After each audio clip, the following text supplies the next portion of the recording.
Welcome, welcome everybody. Hope you have a nice weekend. Hello, welcome. Welcome Patricia. Hope you're doing fine today. Welcome, welcome. Welcome Focus, welcome. Let's get this stream set up and we can start. Are you excited? Do you like the new balance? Is it good? Do you have some crazy cool builds that you want to see here today? All good questions, all good questions. Welcome Jack, welcome. So. 1 second.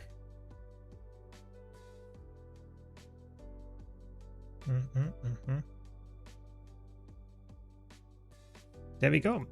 Welcome everybody. Good morning, good morning. I only started playing last weekend, so I have no clue about anything. That's fine. If you have any questions, just ask. I will try to answer all of them if I can. And you can also join our Discord channel, or server rather.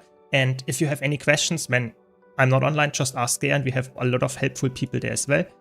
But I think the game in general in the community is very friendly, so you can just ask wherever you are, whatever question you have in map chat, and there will always be hopefully someone nice and answers you there. But yeah, you should not care about balance. Like, that is one of the takeaway things. If you are a new player, and even normal casual players, you should not really care about, like, oh my god, they nerfed Harbinger in World vs. World. You should not care, because you play what you like, you play what you enjoy the class fantasy of, and the likelihood that you actually get affected by a nerf in a way that you notice it is barely almost zero, I would say. Like, yeah, it's just really play it very, like, try to have fun and ignore, so to say, the balance for the most part. It's more the top end where it really matters. And for a new player, you will take months, if not years, to reach that. So just don't really care too much about it. Yeah. Just wanted to mention that here. Was confused about classes and found this channel. Nice, glad I could help. I really try to make content for new players as well as veterans, because I know a lot of new players struggle to get into the game, even though it's such a great game and it's just so old, or so, you know, there's so much content that it for a new player feels a lot of times overwhelming. And therefore I really try to help with videos on my channel to make that work. Yeah, for sure, for sure. I think we will join this because I want to showcase a little bit of low intensity hammer. DPS warrior. That is something that I really want to showcase, because this is a build that got buffed with the balance patch, and it's actually like really good. You have permanent stability, it's like very easy to play and does a lot of power damage. So I mean, a perfect starter build for warrior players. And especially if you enjoy like this hammer playstyle of me smashing stuff, you know, just hitting it with like a hammer on the head. That's the whole playstyle, and I will showcase it a bit. Yeah, exactly. Yeah, exactly as Patricia puts it. If you have any questions, just ask here. And sometimes I might be too fast, just ask again. Sometimes I might not answer the question at all because there's something else happening. Just ask again. And if you just want more details, also let me know. I'm always happy to talk about it, try to answer everything. Just let me know. Yeah. Welcome, Sars Pew Pew. Welcome, welcome. Yeah, happy weekend to you too. I think hopefully everyone has a happy weekend. So to everybody here in chat, of course. Yeah. I'm doing great. It's not too hot yet, so I'm like energetic without being like sitting in a puddle or something. So everything's fine. We will see how long that goes, and I will enjoy the stream while it lasts, and also, of course, enjoy the balance. Yeah, I'm really excited to try out a lot of builds. I want to play a lot of Weaver later. I want to showcase this hammer, DPS, Spellbreaker, not Spellbreaker, Berserker. That's what I want to do. And yeah, we have a lot of different things I want to showcase of the new balance, and just want to have some fun and talk to you. That's the idea here. So I'm doing great. Welcome, Mintress, welcome. Returning player since POF here. Your videos helped a lot getting back into the game. Right now I'm in your power Gale Shot solo open world build, doing campaign and catching up to the 4 years. Yeah, that's a great build for that. I always, you know, a lot of new players ask me, what class, what build should I pick? Yeah, with the class it's way harder to say an answer, because yeah, you should always like pick the class that you enjoy of. But you already picked a really good build for soloing, because I would say a lot of new players look at solo builds and pick the one that I say and rate very highly. It's unkillable, does a lot of damage, but in a lot of cases, it's just overkill. And you picked one that is really good for essentially doing story, catching up, just doing random stuff, maybe alone, maybe with other players, because you want to play builds that deal damage, front-loaded damage. In easy fights, a lot of the hard, really tough builds, yeah, like let's say Immortal Catalyst, Immortal Willbender, they need time until they reach their damage potential. And in a lot of cases in story fights, in like normal open world encounters that you do while just catching up and not really trying to solo raid bosses, power builds like Power Gale Shot, solo Power Gale Shot are just made superior. Because the fight is over in 30 seconds and you just survive it, does a lot of damage in this time, perfect.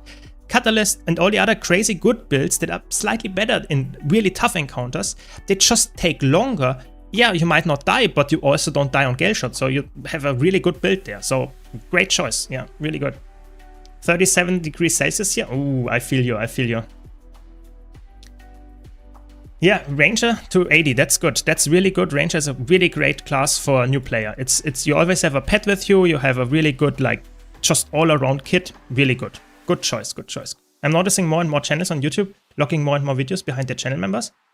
So, I don't know, Jerome, I think for me, it's a topic that is really close to my heart. I have some channel members. I have actually a lot of channel members. So really, like, special shout out to all of them if they're here. Thanks a lot for that. I want to give them something back. I never lock anything behind channel members on YouTube.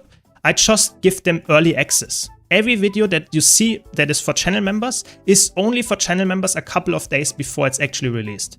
So they don't get anything that you don't get. It's just a bit early. It's, so to say, sneak peek of the video itself. That's the whole thing. So hope that makes sense. So let's play some just 3 button. Yeah, I'm just pressing 3 buttons of cooldown here. Let's see how good the DPS can be. So also returning, but went Reaper. Yeah, Reaper is a good choice. Really good choice, actually. Definitely. There are so many good choices nowadays. Yeah, it's great. It's great. Great time to play Guild Wars 2 for sure.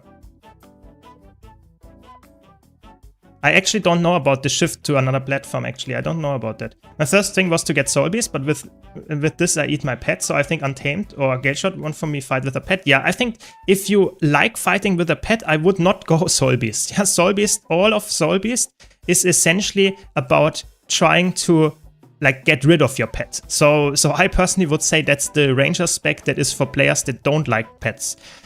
But I personally would say it's like there are so many other good ones. Untamed is insanely good. It's not the easiest Ranger spec, but it's insanely good. Gale Shot is a bit like squishier, but does a lot of damage as well, also from range. So I think Ranger has a really good overall, just well-rounded elite spec package. So yeah, we did actually decent damage. And let's now do a bit more buttons and press all the attacks of the hammer as well. See how much we can then do. Yeah, exactly. F1, F1, F1. You know, it's just like, it really is like you just like brain off. I can read chat and just press F1 of cooldown. That's pretty much the build. You know, that's why I wanted to do it on stream. Yeah, exactly. I'm sad though, because I used to be a Renegade main, but holy shit, they nerfed Revenant so hard since I've been away. Yeah, I mean, Renegade is a really weird one to me. Renegade is good in niche scenarios, but as the general all-rounder that it was like back when Path of Fire launched, it's just crazy. They nerfed the damage, they nerfed the utility to some extent. It's a good elite spec still, but it's one of the ones that you don't pick like just and do everything perfectly. That's just not really how it works, sadly. Some other specs can do that, but Revenant is a bit lackluster, I would say. So I said pressing all the buttons now. Just pressing them. You know, not like a crazy rotation, just pressing the buttons. And we are top DPS, that's funny. And we have perma stability on this build as well, so we can just ignore everything. That's a really fun concept. I like that. Like perma stability completely negating all the mechanics of a fight. Yes, that's a big W. So let's see how much stability we have. 4 stacks, 3 stacks. We almost had it. We almost had it. That's good. That's good enough.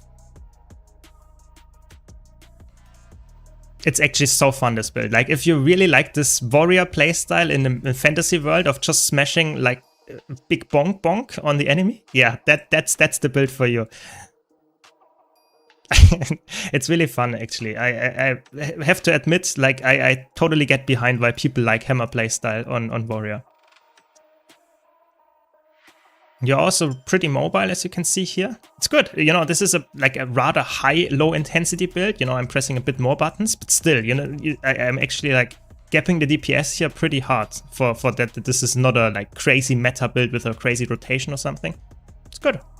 Build video coming very soon. Just wanted to try it out here first, you know, give some footage and see how good it actually is in real fights. Yeah. Can you play this also with a bow and meta battle? Guild chain, I also only fought bows with melee weapons. So the thing is, a lot of times melee weapons do a bit more damage than ranged weapons. So in ideal cases, you want to stick in melee range with the boss anyway. Therefore, you just take the melee weapon. But you can always try to exchange and go with a offhand or like a second weapon set that is ranged, and that will be fine as well. But for the top damage, yeah, you should choose the melee weapon typically, or the weapon that does the most amount of damage, which is typically the melee weapon. Like with energy management on it, such a fun skill to learn. Had that they came back on Reaper, get an extra health bar, click some buttons and do mega DPS. Yeah, I mean, it's a bit sad. I think the main thing that I would say that I criticize about Guild Wars 2's balance right now is not that any class is bad or anything. It's more that some classes are way easier to execute with the same DPS. Yeah, that's a little bit of the sad part that I have here. If you like playing a difficult class, you should also get a little bit more DPS than a class that is hard, like easy to execute and is like very tanky or something. That is my balanced understanding. And I think that's a little bit lackluster in Guild Wars 2 right now, sadly, really sadly. It's hammer time, exactly. How about weapon tier list in Guild Wars 2? How versatile they are, used to which weapon led? That's a good idea. That's a really good idea. I like that. You know, if you don't know me, I'm a big tier list enjoyer, so that is already like, if I hear tier list, I'm already like almost sold, and if you give me a good idea, that is a good one. Yeah, I think that is actually... The problem is, there are nowadays a lot of legendaries, or a lot of weapons that can be used by a lot of specs, but only, like actually only if you have all the expansions. So I would probably go and in this tier list say, okay, we take just access to all expansions and then we go from there. Probably that's the way to do it. Yeah, I think that's a really fun tier list. I like that. I like that. Yeah, the traits. Those are the traits. Nothing special, just like the classic hammer setup. The classic hammer setup for like any power-based warrior spec. So let's see. Mistimed it a little bit, but that's fine. Like I said, I will do a build guide coming up in the next 7 days or something. So just be patient if you want to know more about the gear and everything. Just wanted to showcase and sneak peek a bit here on stream. But yeah. Yeah, I really like the F1. Like, this rupturing smash animation is pretty cool, and in general, like, hammer is a weapon that is like very fun to use. Like, perma stability in PvE is just insane. It's just really good. Yeah. Yeah, exactly. I mean, if you don't care about top damage, then you should pick the weapon that you enjoy and obviously makes sense with your build. Like, if you're going full power based like gear stats, you should not choose a condi based weapon. That should make sense. But everything else, I think you can play a lot of times. Like, for example, Mesmer can play greatsword, can play sword, can play dagger, can play spear. Choose the weapon that you enjoy the most. Yeah, sure, one of them might be a bit more higher DPS in an ideal case, but you should choose the weapon that you actually enjoy. I agree with this for sure. Yes, the healer class needs more skill to reach the same DPS as the DPS itself. I don't know, there is not really a healer class in Guild Wars 2 anymore. Like, even the healer specs that are purely designed as a healer when they came out, nowadays have really good DPS builds. The example would be Druid. Druid is one of the builds that were the original healers, and the spec was fully around healing only.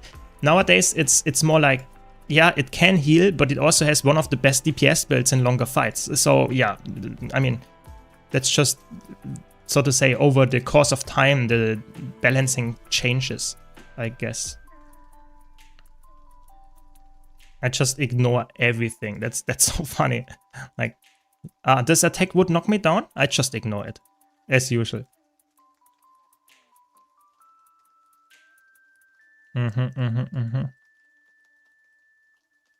Just have to concentrate a bit so that I don't get hit by the hard-hitting attacks of this boss. A lot of CC here. No, we didn't break it. That's a bit sad. Well, what can you do? Really liked the Revenant class fantasy and want to start without it. Is it beginner-friendly? I would say Revenant is not the beginner-friendliest class, but you should choose the class that you actually enjoy the look of. You should not go for a class that is beginner-friendly and you might hate and might not actually enjoy the game. That is really important. I really want to stress that, because playing a game with a class that is easy but you don't really like the look of, that is already like cursed. That is already cursed. So I would say if you like Revenant, go for it. It's not the hardest, but also not the easiest class. Yeah. I like the Berserker gear, most I found out. Yeah, I mean, Berserker gear is pretty good for like half of the builds at least, maybe even more than that. Yeah. I'm back to haunting you for that Sword Dagger Weaver Condi build. Yeah, I'm also like playing, like there will be a lot of Weaver stuff, not only on stream but also like videos, so I'm always happy for input for that. Yeah. Yeah, Druid has a DPS spec now, yeah. Druid is like condition-based DPS. If you want to play it, you can of course a healer as well. Yeah, it's really good. That's maybe a bit of a greedy one. No, it's okay. To be a bit careful on this boss, because sometimes animation locks kill you here very, very quickly. But it's fine, you can see it doesn't really matter. We did it. Welcome, with Alex. Welcome, welcome. Welcome, everybody. Hope you're all having a nice day, a great day actually, and enjoying the weekend. Yeah. Ref is medium hard, I'd say. If you just go Dwarf and Assassin and channel the hammers, it's pretty simple. Yeah, I agree. Like low intensity, especially Herald or something like that, or just core Revenant with Shiro and hammers, that's pretty easy. But you always have the energy mechanic. And that's like a layer that Warrior, for example, doesn't have. Warrior just bonks with the attacks. And you have energy management on Revenant, which means that you have a second resource other than cooldowns to manage. So that's something to keep in mind. But I agree, you can make some really easy builds where it completely is negated. Yeah, for sure. Welcome, Brexit, welcome. Without Soto, which weapon would you take for story open world power Beastmaster? I would probably go like, if you play like power Beastmaster, so Ranger, I would go probably with like, if you play Untamed, then I would go with Hammer Sword, probably something like that. If you, I don't know, it depends a bit on the lead spec, but I would personally say if you play Untamed, definitely like it's a good choice to go with Hammer. Hammer is such a great weapon on Ranger, especially on Untamed. Yeah, I would go that way probably. So let's jump back in. This boss is not really great for this build specifically, but it's okay. It's okay. You showcase everything, you know, that's the important part. Fairly new player here, started with Ranger Power Untamed. It's like a Plunge Knight. You can't open an alt, play it, or even play Soul Beast. Untamed is just too addictive. Yeah, it's crazy. Untamed is so good. Like, people always like say Untamed is the king, the queen of open world, of like just easy to use spec, and it's true. It's like together with Reaper, those two specs I would probably say are like the absolute insanity when it comes to ease of use and how strong it is for that same level. It's crazy, for sure. And I can totally understand that you don't want to swap, and you don't need to. I think that's like, people always say, you should play a lot of different specs, and I agree with this. I think playing a lot of different specs is great, but if you love the spec that you currently play, there is no need to swap. So I think it only like is for people that actually say, I'm a bit bored of my lead spec right now, or my class even. So if you love Untamed, I mean, no reason to swap, I would say.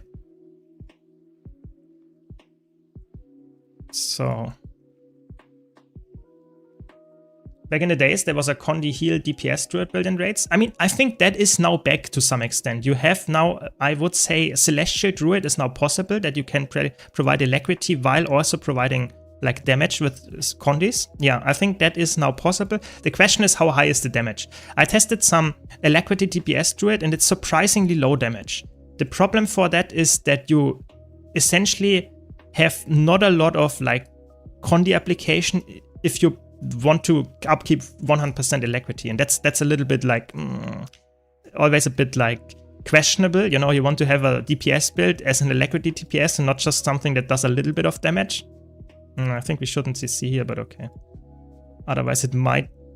This is the way how you like bug this boss, so please don't be bugged. Yeah, now it's... No, okay, it's fine. Because sometimes it gets invisible, which is obviously you don't want an invisible boss. That's pretty annoying. No. Untamed was that sick looking hammer spin to win ambush? Yes, exactly. That's Untamed. That is Untamed.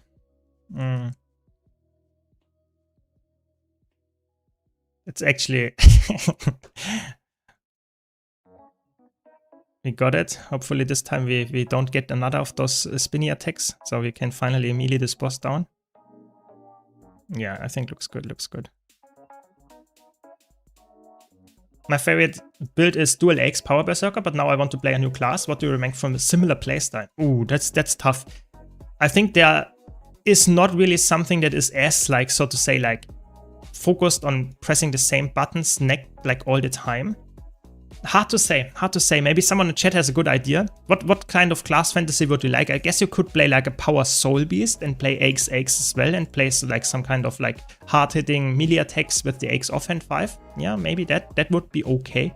But I think it really like depends on what class fantasy you have in mind. I think Warrior is very unique, very physical based, very, yeah, straightforward.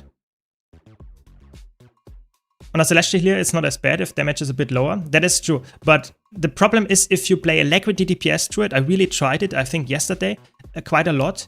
And it's an easy build to play. It's a fun build to play, but the problem is you lack damage. Like Alacrity DPS with a low damage number, but some healing in there. I think at this point you just go full-fledged Celestial Healer and deal like a little bit less DPS, but at least also have great healing output. So I'm with you there. I think like as a Celestial Healer, low damage is okay, but as a Alacrity DPS, low damage, that's you don't fill your role that well then. Yeah. So I think Druid, it's now possible, but I think it's still not like the best Alacrity DPS. It's just not really made for that. It has too many traits that are not really working well in tandem there. Yeah. What's your take on most mechanic learning spec for Elementalist? After playing a few months with Elementalist, I understood that Weaver now teaches most of the mechanics, forcing you to learn... Oh, I should probably get a Conduit Lens. No. Forcing you to learn fields and combos to survive. Yeah, I think that is a really important mechanic to learn in general, but Weaver definitely teaches you that very fast because you have to do that if you want to survive alone. Yeah, for sure. I think that's really good. Like, I think Elite Specs teaching you in-game mechanics that you can use in other classes is really good. Like the same would be for Thief, for example. If you play Dagger Pistol Thief, it teaches you very fast that you need to combo your 5 skill with your 2 skill very effectively all the time. Otherwise, you don't get access to stealth, which is one of your key survival skills. So I think it's good if some specs teach you stuff that is, so to say, not second nature just by playing the game. I think that's good. I think it's a little bit sad if just one spec does that though, and no other specs like interact with like certain mechanics. But I think still, like, if they could implement more of that, why not? Yeah. I think Power Reaper with Greatsword in your spin is kind of warrior-like. Yeah, true. The thing is with Power Reaper, it's very bruiser-heavy melee focus. I think that is true. But it still has a little bit of a different feeling to it because you still feel like a little bit more like a mage. Even though you're like a battle mage, you still like summon, so to say, your Death Shroud and stuff like that. Where Warrior is really like you just bonk with the axes or like smash or cut or chop, whatever you want to call it. Yeah, so I think it's still a bit different, but I think it's true, it's closer than a lot of other specs. Yeah, I agree. Yeah.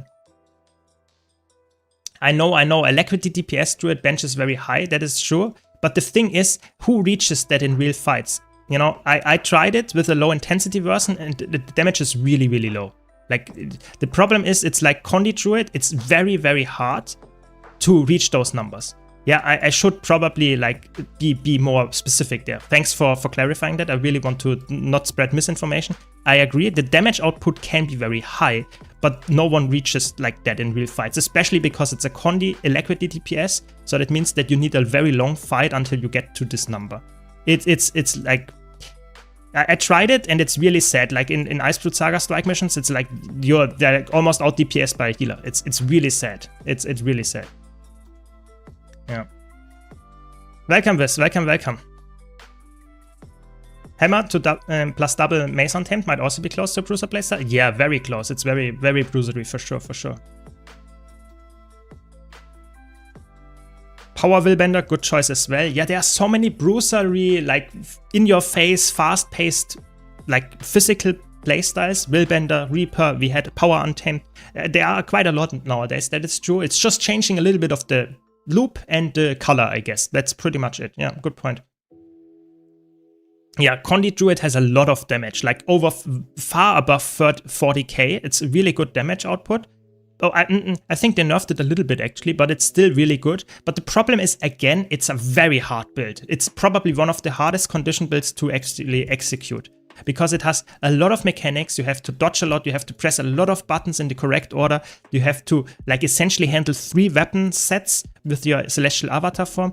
And it's a slow ramp up time, so that means in shorter fights, in fights with a lot of phases, it will never reach that. I think it's like Mirage to some extent. Really high benchmark number, but barely anybody reaches that in real fights. So yeah, I think like Druid for me as a DPS is never something that I would recommend to a new player or a player that wants to like just have an all-round pick personally.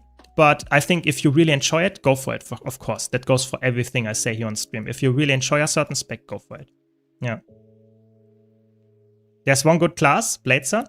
I think really like, I really released the video yesterday about Heal Bladeson, and it was really nice that like people actually enjoyed playing Heal Bladeson as well. Yeah, you're one of them, I guess.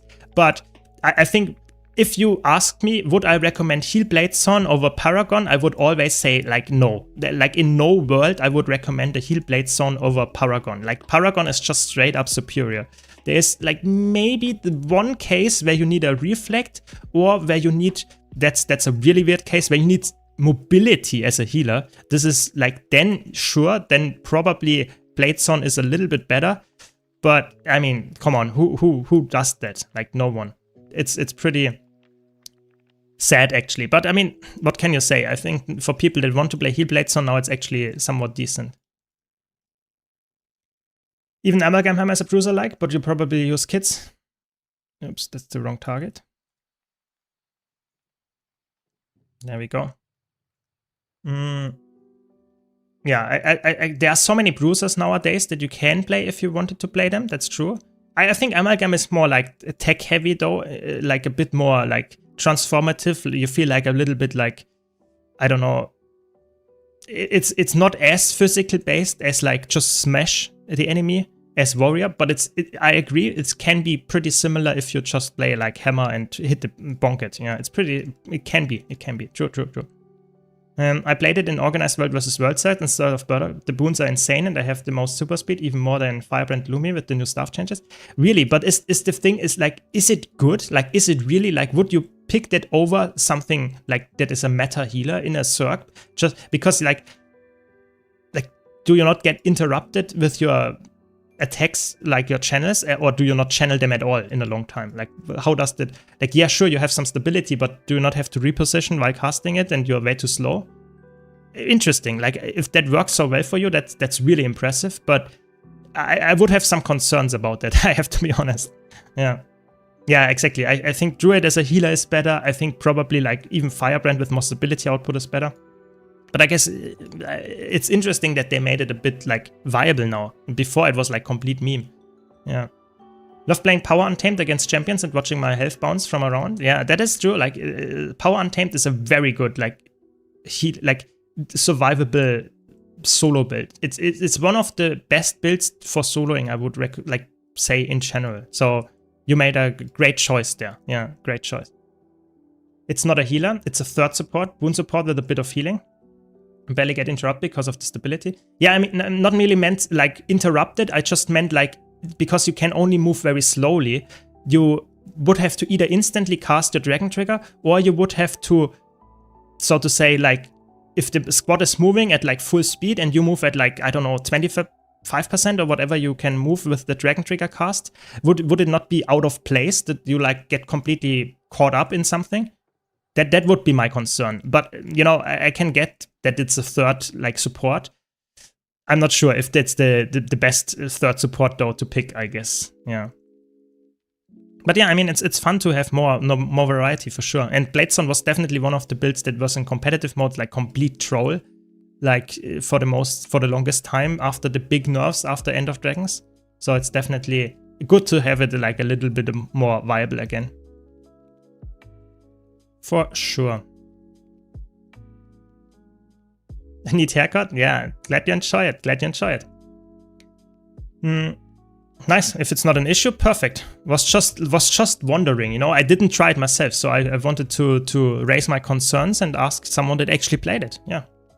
I'm scared of playing my Alacrity Heal Scotch now. I liked how easy it was. As someone struggling with group content, I kind of found something that's accessible and fun for me. But with the changes to Sandshades, yeah, that is such a weird change to me. Like, I think the intent was to make it less spammy and therefore easier to play.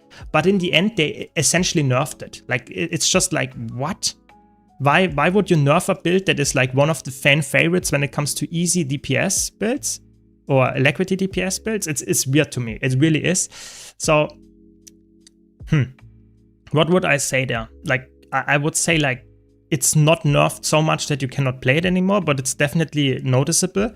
So I really hope that they actually buff it again. I really don't see a reason to increase a little bit of the uptime of this shade, maybe 1 second more, and then it's completely fine or something like that. I think it's a bit, I don't know, it's a bit weird. Like 1 second less cooldown rather. Yeah, I don't know, it's a bit weird. Bit weird for sure. Is Weaver going to be any good in PvP in World vs. World? I will play some World vs. World Weaver very soon. I would say it's, as a roaming build, it's probably quite decent. I tried it yesterday in PvP a bit. I think it's a good build, but it's like outclassed by the current meta specs. How often do I get this? Like, I want to have some infusion at some point. It's crazy. I never got the infusion. And I got this like frost saw, you know, some people never got it. I got this thing like 7 times already, which doesn't help me at all. And I never got the infusion. Like, what is the chance there? Like, that's crazy. Just crazy. So, what do we do next? Let's see. Scotch didn't really change, that is true, but I think it has some problems with the ease of use for Alacrity upkeep and stuff, because it's now on a, so to say, you have, it's a bit harder to upkeep, I would say, for players that don't keep track of their shades that easily, I guess. Yeah. Yeah, exactly. Exactly. Less barrier application means less Alacrity output, but DPS Scotch did not change. That is true. That is true. Yeah, I meant the Alacrity application, which is like, was already for someone that was like a bit like overwhelmed with the visual clutter on a screen, a bit much on Scourge, because you have to take track of like your shades and put them on your group. Otherwise, they might not get the barrier, might not get the Alacrity dust. So I think it's really important that they take care of that, because it's a good spec, especially for new players. And I hope they adjust the Alacrity duration to some extent. Yeah. I plan to buy the Oreen Infinite Gathering Tools, but it's wise to get the Glyph of Volatility on all 3. I would say so, yeah. I think it's a very generally good glyph. I would definitely say if you want to get the most out of that, yeah, for sure, for sure. Yeah. Nice. You got 10 Frost Saws, 6 Gifts of Oreen, but also 1 Iron Fusion. That's interesting. Like, I have 7 Frost Saws. I think I have to check, but I think I got like also maybe like 6, definitely 5 Gift of Oreens, and I never got them on Infusion. So I guess maybe I'm on the unlucky side, but I guess you also played it more often. I think I did like Dragonstorm at this point like probably like 500 times already or something. So yeah. Yeah, I don't know. Maybe at some point I get it. You know, I'm not giving up hope. I'm just like a bit like, it's so weird that some people never got the Frost Saw, and I have it like 7 times and you have it like 10 times, and I just never got the Infusion, and some people have the Infusion, and that's crazy. Yeah. And anyone tried Thief? Deadeye? Still playable? So in competitive mode, Rifle is not a good weapon for Deadeye anymore, or Deadeye is not like insanely good anymore as an annoying thing, because you don't stealth that easily, but the damage output is still there. And the interesting part here is that Deadeye is really good in PvE with the DPS now, or was before as well. And it's a good farming build as well, because you're really fast with the new, like, how is it called? I don't know the attack name, like something strike, flicker strike or something like that. That's the new sword attack. It's really good for farming fast. So that's a good build if you want to play it. Yeah, Scepter Evoker is outclassed in the PvP meta. Yeah, I think that is like something I really like to play Scepter Evoker, and that's for me like a build that is really good if you play it very good level, on a very high level. But it's if you play against someone that is lower than your skill level but plays a meta build, you will get sometimes outplayed even if you're more skilled than them. That's a bit sus. Like, that is weird for me. Yeah, but yeah, what can you do? That's just how it goes, I guess. Yeah. I mean, I guess we can play some Weaver in PvP and see how it is there. I really want to play some more Weaver because it's really fun. But the problem is I will go in unranked because I just really can't stand to play ranked with like a build that I'm not good at yet. But the thing is with Weaver here, that you lack stability. That's the thing that bothers me the most. You have essentially one stability skill plus the lava skin, so you have two stability skills. And that kills you so fast. You are melee, you have only two stability in the current meta with a lot of CC chaining, and you need to like be able to move, you need to be able to dodge and stuff like that. I think Weaver, like, the problem is you're defensive by nature with your traits here, but you have the problem that if you get locked down, you are instantly dead. You are not defensive if you cannot move, and it's just painful, very painful. Basically, the only downside compared to Paragon is less quickness and less healing barrier, but I have way less cooldowns on abilities and banners and more boons. Guess that makes sense. I guess that makes sense, yeah. But I mean, I would always say in PvE, like, Paragon is so much better because of all the reasons you just mentioned. In World versus World, I have no clue. I have to be honest, I never played warrior support that deeply in Zerg, so I cannot tell you. But in PvE, I would still say, like, if you defend heal Bladezorn, sure, go for it, play it if you like it. But in 99% of the cases, I can do the same thing on Paragon way better. That's just sadly how it is, yeah.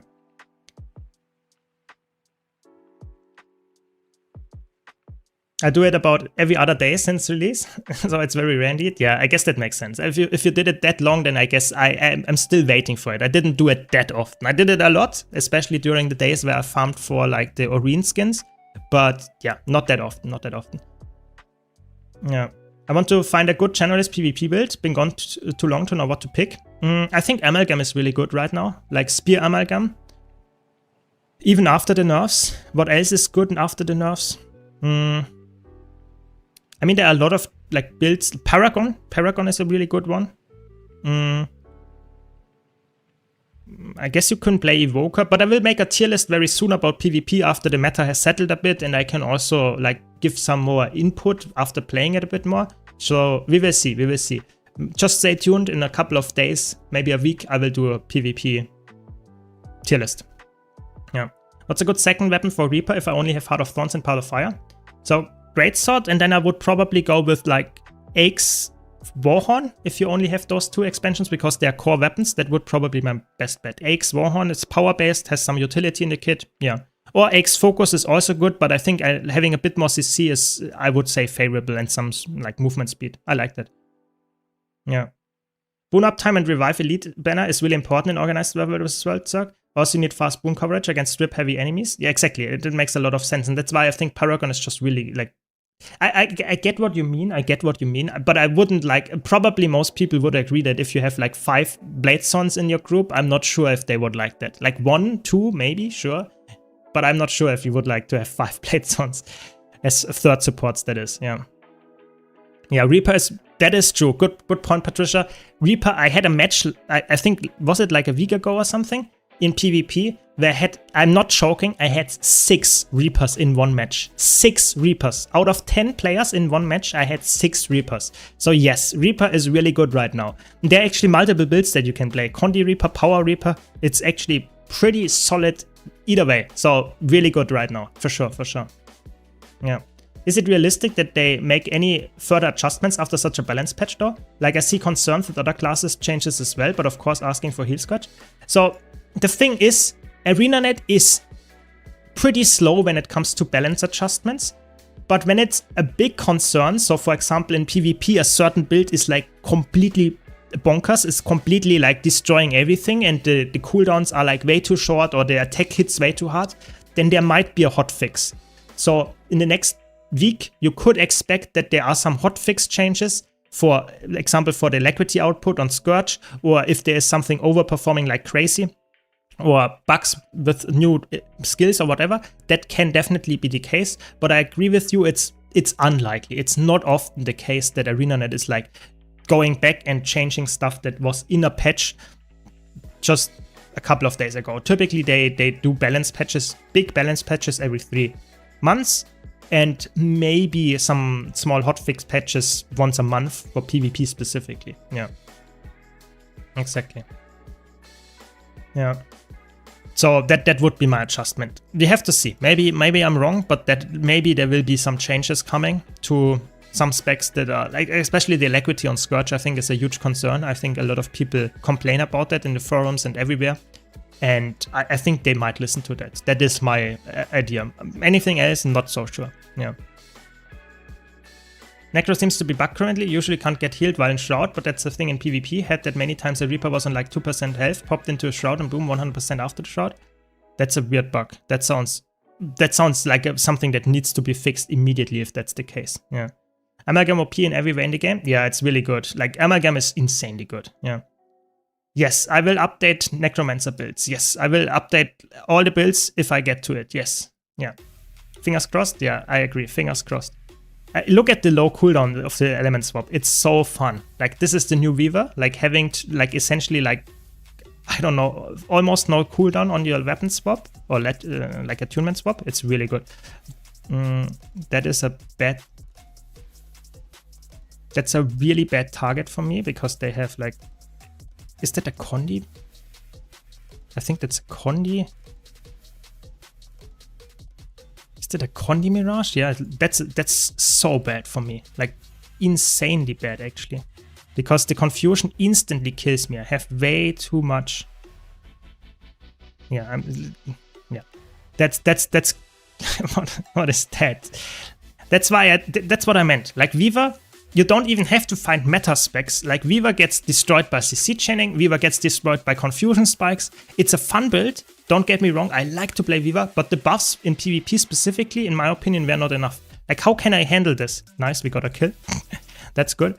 How can I handle this? What should I have done here? Like, I don't know. I normally I try to get better and learn from my mistakes, but I'm not sure what I could have done here. Like, confusion spikes out of stealth and CC chaining. I don't know, really hard. So let's see what this is now here.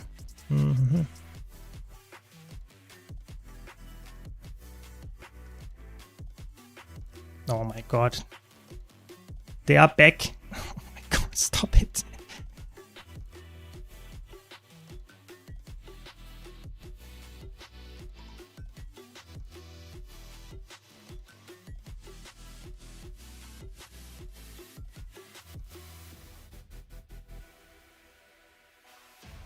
Let's see, maybe we can make it work, but doesn't look that good. Oh my god. CC chain. Oh my god. Yeah. Not good, not good. You know, this is an unranked, but I think those are actually like pretty solid players. Like, it's a bit sad that you fight against like actually good, decent players to learn a build. That is like a bit sad, because, you know, you're not that decent on this build yet, so you get completely destroyed. But okay, what can I do? Wanted to ask a question. I want to get into an Elementalist in both PvE and PvP, since I enjoy both content a lot, but my friends are fear-mongering me out of it. No, you should not be feared. Elementalist, especially, you can play like Evoker. I think in PvP it's really good. Maybe I play a Evoker match after this. It's really good in PvP. It's something that is like, people always say, oh, like they nerfed it. Sure, they nerfed it, but it's still extremely good. I guess we're not fighting on node. That's okay. I take that. Can we kill that through the elite skill? Probably not.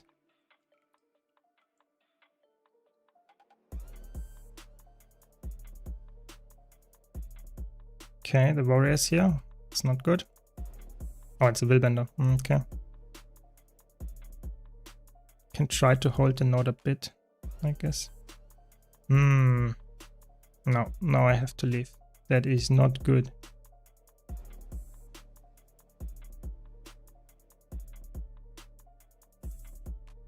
No stun break, I guess.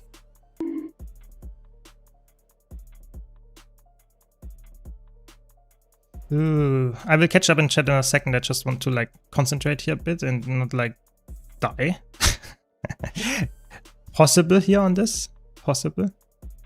Okay. Guess I kept the node then.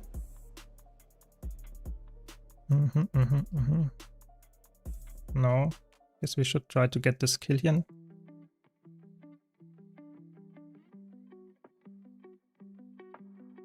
Wow, it's like, it's tough. This is a tough match for sure.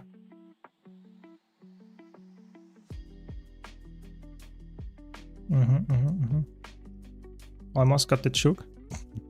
Juked myself there. What can you do? There are a lot of people here. What? Getting completely sucked. So sad, so sad. I think Viva, especially Fresh Air with Scepter, works better in World vs. World roaming. I don't know. I think the problem is like Viva is such a niche spec. It has insanely good burst, and I think if you play it well, it's really good. But the problem is I'm not sure if a player that plays Fresh Air Viva would be worse on an Evoker. Like for example, I think to be honest, Viva for me is a spec that like it's just like oftentimes it's just like it needs more skill to play than the other elementalist specs. And typically if you're skilled enough to play Viva, you will probably have better performance on playing other elementalist specs. It's just a little bit sad, but that's in my opinion the truth here.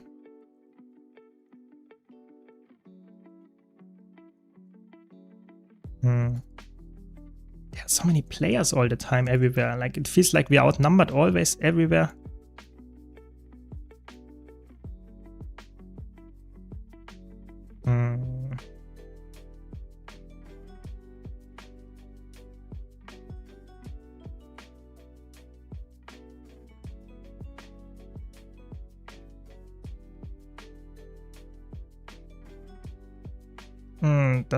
Doesn't feel that great. Like I'm just running away. I cannot connect any of my damage. It's a bit sad.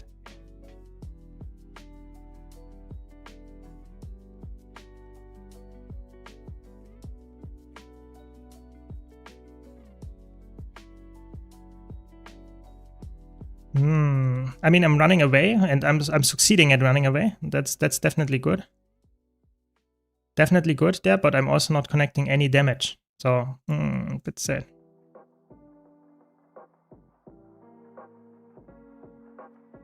I would really love to have a meta back where Viva is good. Like, it's so sad. It's so sad to see, to be honest.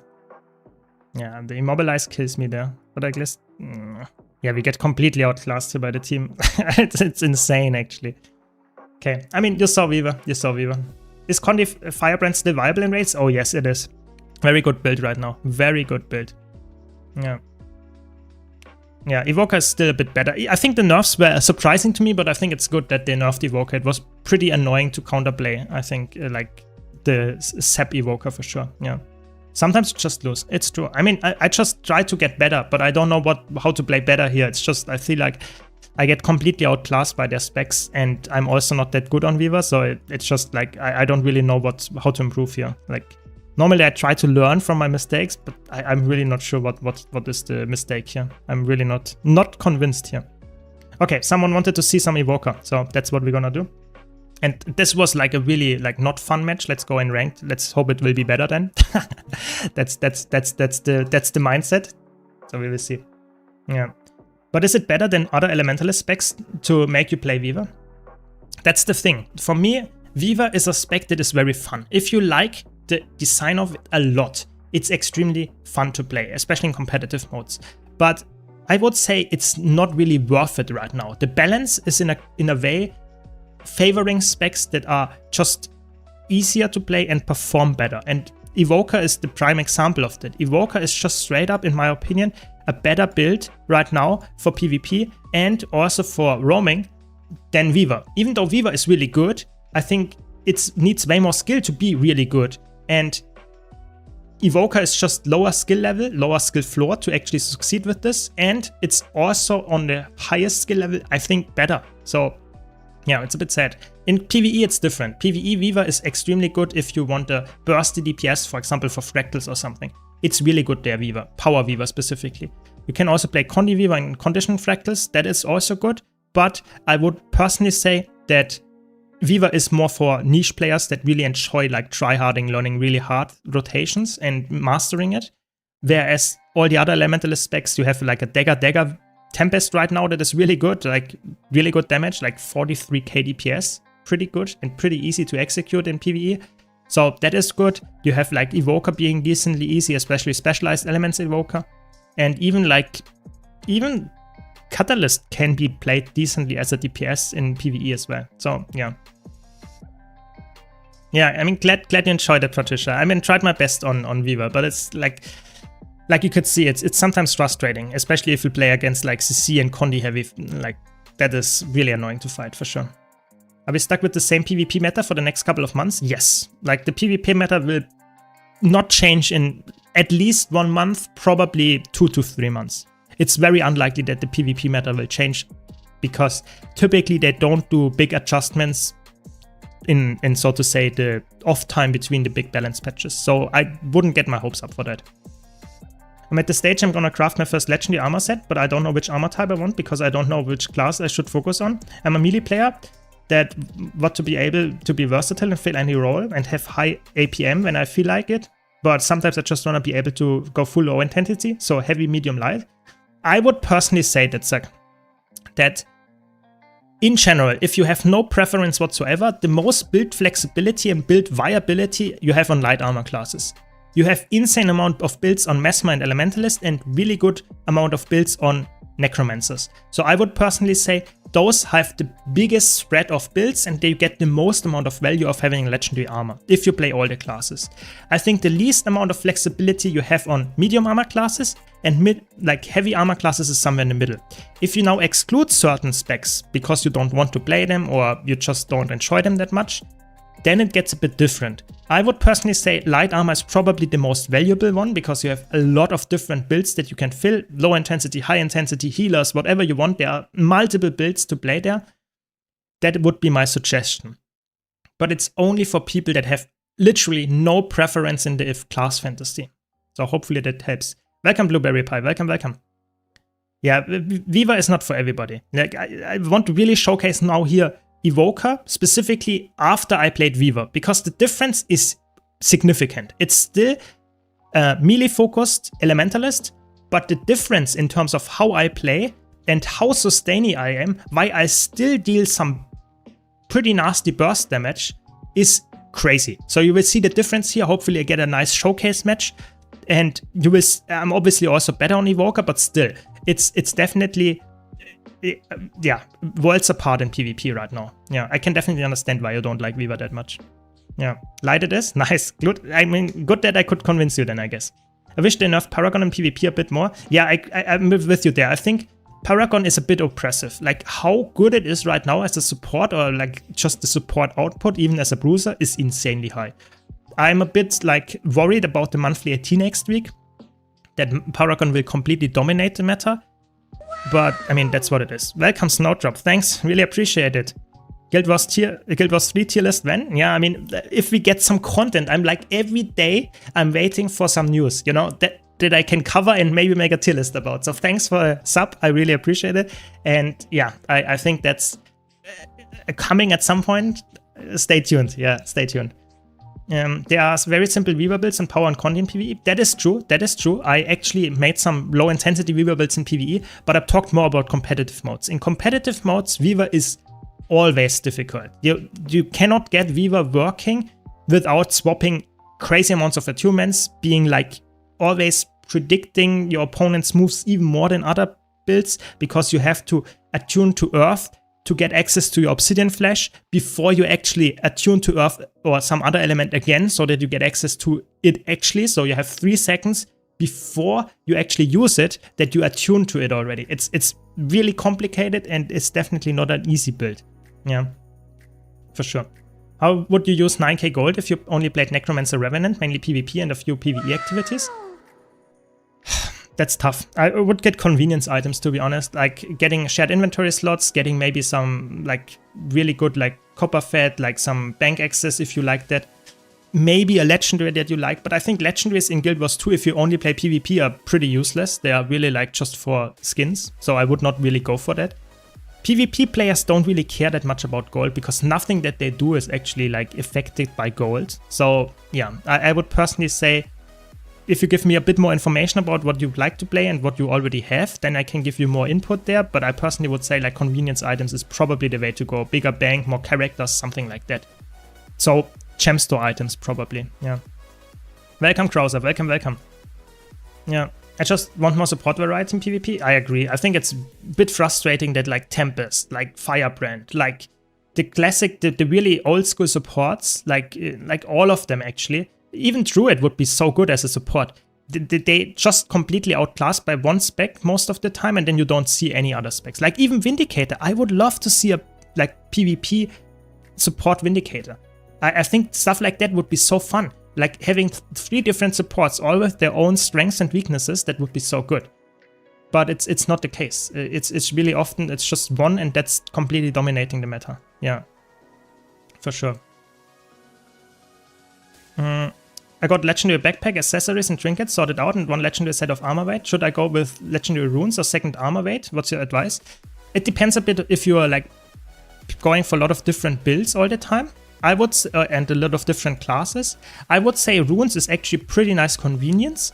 But I think if you play a lot of different elite specs of different classes, let's say you play Mesmer a lot and you play Ranger a lot, then I think having a second armor set is probably more important. But if you play like only Elementalist, Mesmer and Necromancer, then like of course without like a second thought I would go for runes because you already have everything you want for the specifics. Yeah, I would definitely say that. I saw a Vindicator Venturi yesterday, first time in like a month. It was so shocking. Yeah, it's not that crazy good. Yeah, that's the truth here. But it is a bit like, I wish it would be decent, like really good. Because the thing is, for me personally, why are we 3 people here? Like I want to have a one-on-one. What is this? What is this? What is this rotation? I don't even know anymore. And now we lost close. Like, what are they trolling? You know, I don't flame my teammates usually, but this is a rotation that I completely don't understand. Like, we have a side-noting build, being me, fighting against, like, an amalgam. That would be such a good, like, 101 that we can hold and be happy with. But then they just decided, nah, we don't want to have a 101. We want to have an outnumbered situation and lose the other part of the map.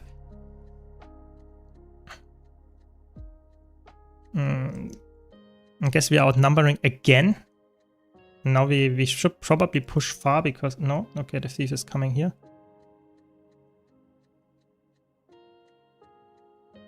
Our ally is dying. I try to heal him a bit. Okay. I mean, we're fine now, I hope. That was such a weird opener. Like, this opener is like... That could have cost us the game. Like, to be honest, that is not an opener you should do. I will just maybe try to help my ally. I'm not sure if I can get the rest. Nice, I timed the CC. Very good. Maybe we can get the rest here. I'll try to get it. Yeah, there we go. Evoker for the win. I will focus on supporting my ally here because otherwise they might die again. That's not what we want though. Yeah, they're dead again. I'm not sure if I can get another one of those.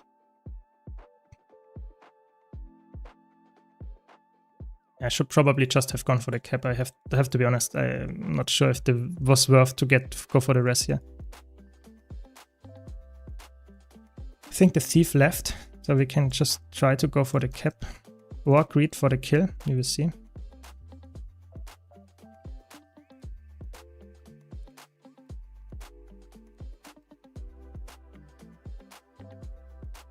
I mean, we got the cap and maybe the kill, so we take that. I will catch up in chat in a second. Just, you know, PvP matches, I always have to concentrate, sadly. Not as good yet that I can read chat while playing PvP and win the match. I'm trying my best, but not there yet. Not there yet. Okay, we got those. I guess they will push far. I mean, this is a one match, I think, for now. They will have respawns, so they might go for the decap here. Or maybe not. Maybe they already gave up. I don't know. We will have to see.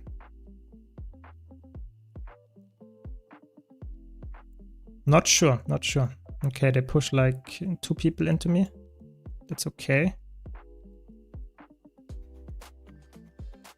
I mean, maybe no one into me. They don't want to fight me, I guess. Okay, I guess we spawn camp them now. Interesting, interesting. Okay, now they're there.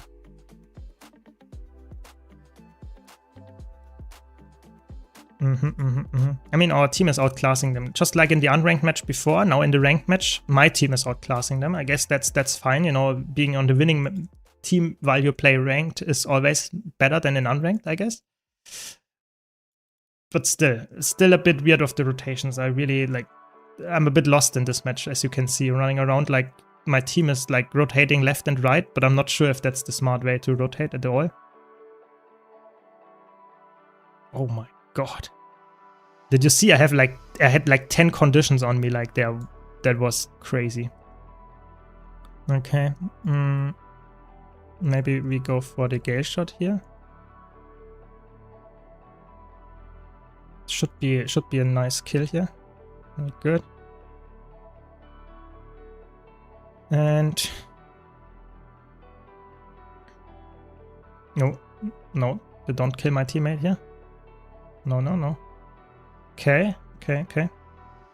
Maybe they do kill my teammate.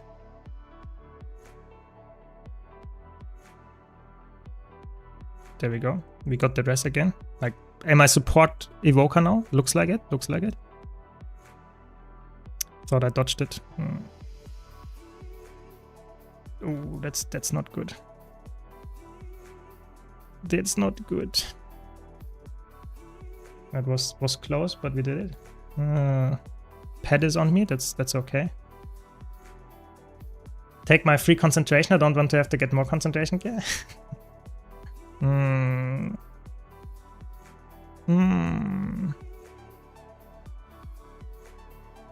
I mean, 2 people here. I guess I can actually like hold them here. I don't know what they are doing. They should chase me here. Okay, never mind. Now I'm a 1-on-1 against a Condi Necromancer, which is not an ideal one, to be honest, because they have so much Condis.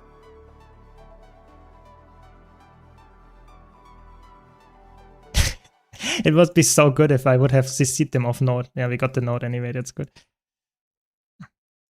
There we go. We did it. I'm not using Action Cam in PvP. Action Cam is, in my opinion, not that good in PvP. Only if you like really action combat enjoyer, then you can play it. But I think like having ground targeted AoE and stuff like that, be able to move like not where you're looking at and stuff like that, it's pretty important in PvP, I would say. Yeah.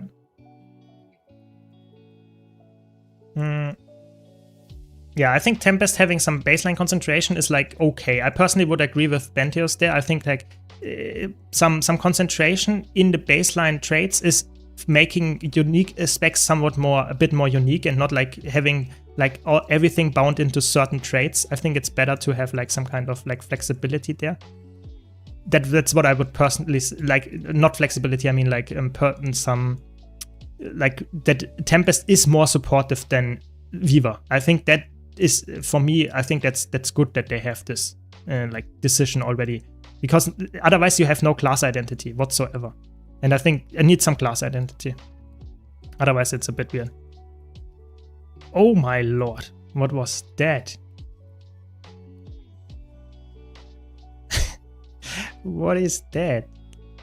I mean, we got 2 kills here, so I guess one of them was AFK, but still. Now I rallied them. Okay, a bit sad, but what can you do?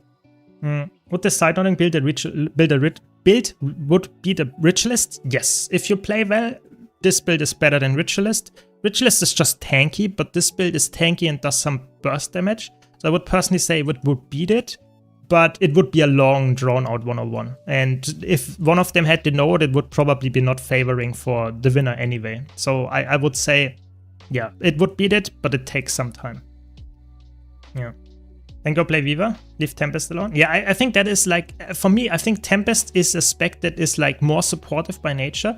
And if you play full DPS, you should go Viva, maybe Catalyst, maybe Evoker.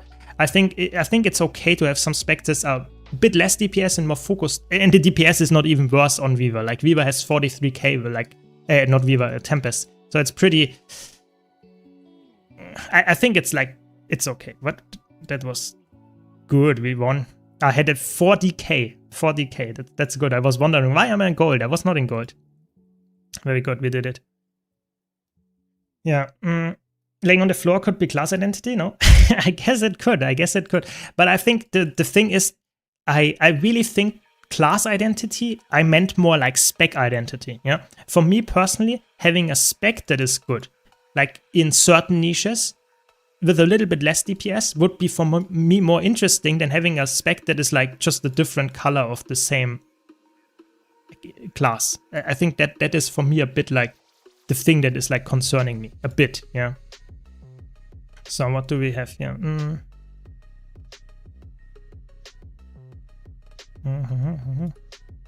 I'm trying one of your low intensity Tempest builds and it's great for me. Perfect. That's what I want to hear. Like there are so many low intensity builds nowadays. So glad that you found one that you like. Very good, very good.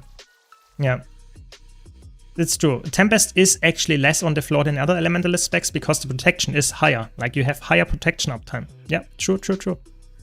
Or like higher value of protection rather. That is absolutely true. I would rather they nerf Tempest damage to 40k and then nerfing support. I'm 100% with you there. I think for me the class identity of a Tempest is you have supportive capabilities, you have a great healing skill, you have shouts, and you have like access to like CC and stuff like that. And then you have other elementalist specs like Evoker, especially specialized elements Evoker, that has literally no CC, and I think builds like that should be focused on having a bit more damage for the trade-off that they have. And I think Tempest is more supportive, so that's a trade-off in terms of damage.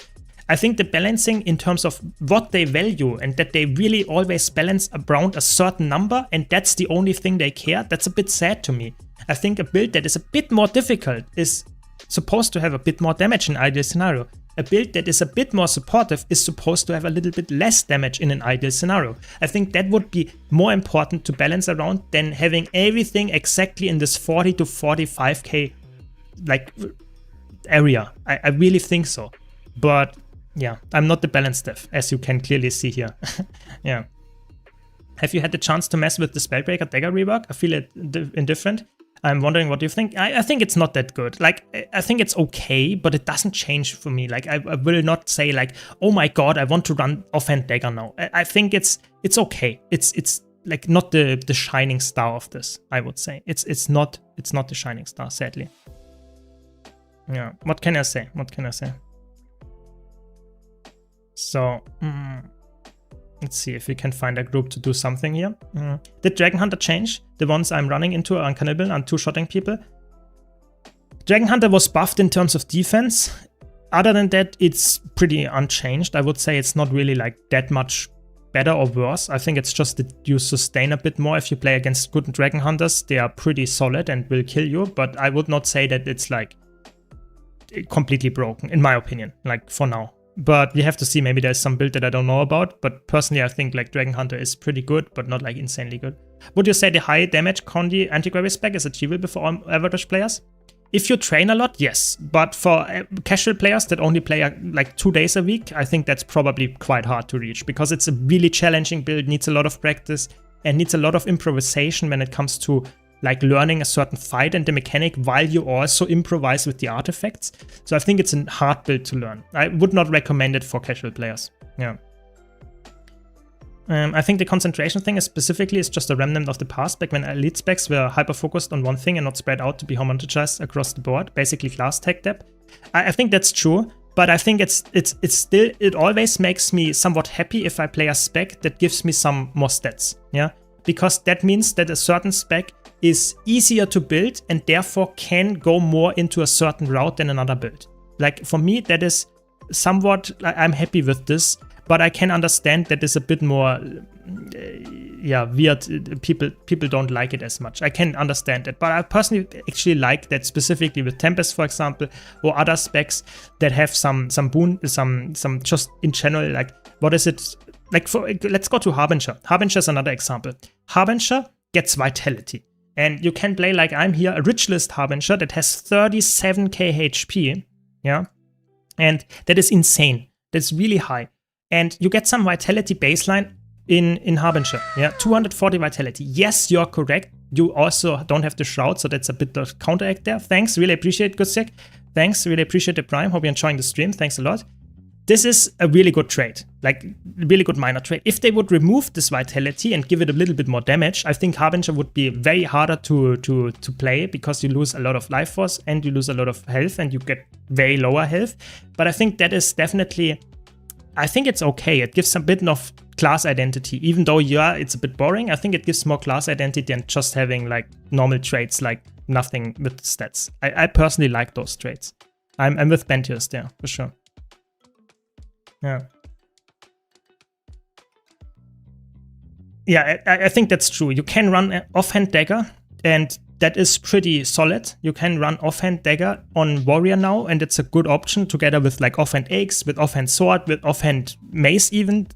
You have all of those options now offhand, but it's not, in my opinion, not like the rework that I would say like, oh my god, I only want to play this weapon now. Like, I think it's like, for me, reworks should make weapons viable, and I think that's really what they did there. It's a viable weapon now, but it's not like insanely crazy. Like, and I think that's okay, but I think for me, that was a weapon that needs a rework to some extent. But I think some other weapons need a way more, like for example, we have rifle is always a good point on warrior that needs a rework. We need some other changes to some other weapons on other classes as well that are completely outclassed or not really like seen anywhere to be played. I think it's good to make more weapon reworks. That's what I'm getting at. And I think this is not a crazy rework, but it does its job. Yeah. So nothing happening today. That's a bit sad. Yeah. Yeah, Guardian with Greatsword does a lot of damage. If you play Dragon Hunter or Willbender or any in PvP, you have Greatsword and you are standing in the hitbox, you die very, very fast. That is true, Patricia. Very true. I feel like warrior weapons are really clunky. The thing with warrior weapons is that warrior has access to a lot of different weapons. So I think it's really hard to make all of them really good. And I think they are actually, sword is really good. Offhand sword, good. Hammer, good. Longbow, good on a Condi build. Axe main hand, good. Offhand axe, pretty good. Dagger main hand, pretty good. Dagger offhand, yeah, not the best, but decent. Greatsword, pretty good on a certain build. Mace main hand, good in competitive modes and support warrior. Mace offhand, pretty good. Pistol offhand is probably one of the weakest ones together with the rifle. Then you have staff for support. Then you have torch offhand is pretty good on Condi warrior. Then you have Shield, which is good in competitive modes. You have Warhorn, which is pretty good as a support weapon. And you have Spear, which is good in competitive modes, and PvE as a DPS weapon. So you can see a lot of weapons, and all of them have a niche where they actually shine or are good.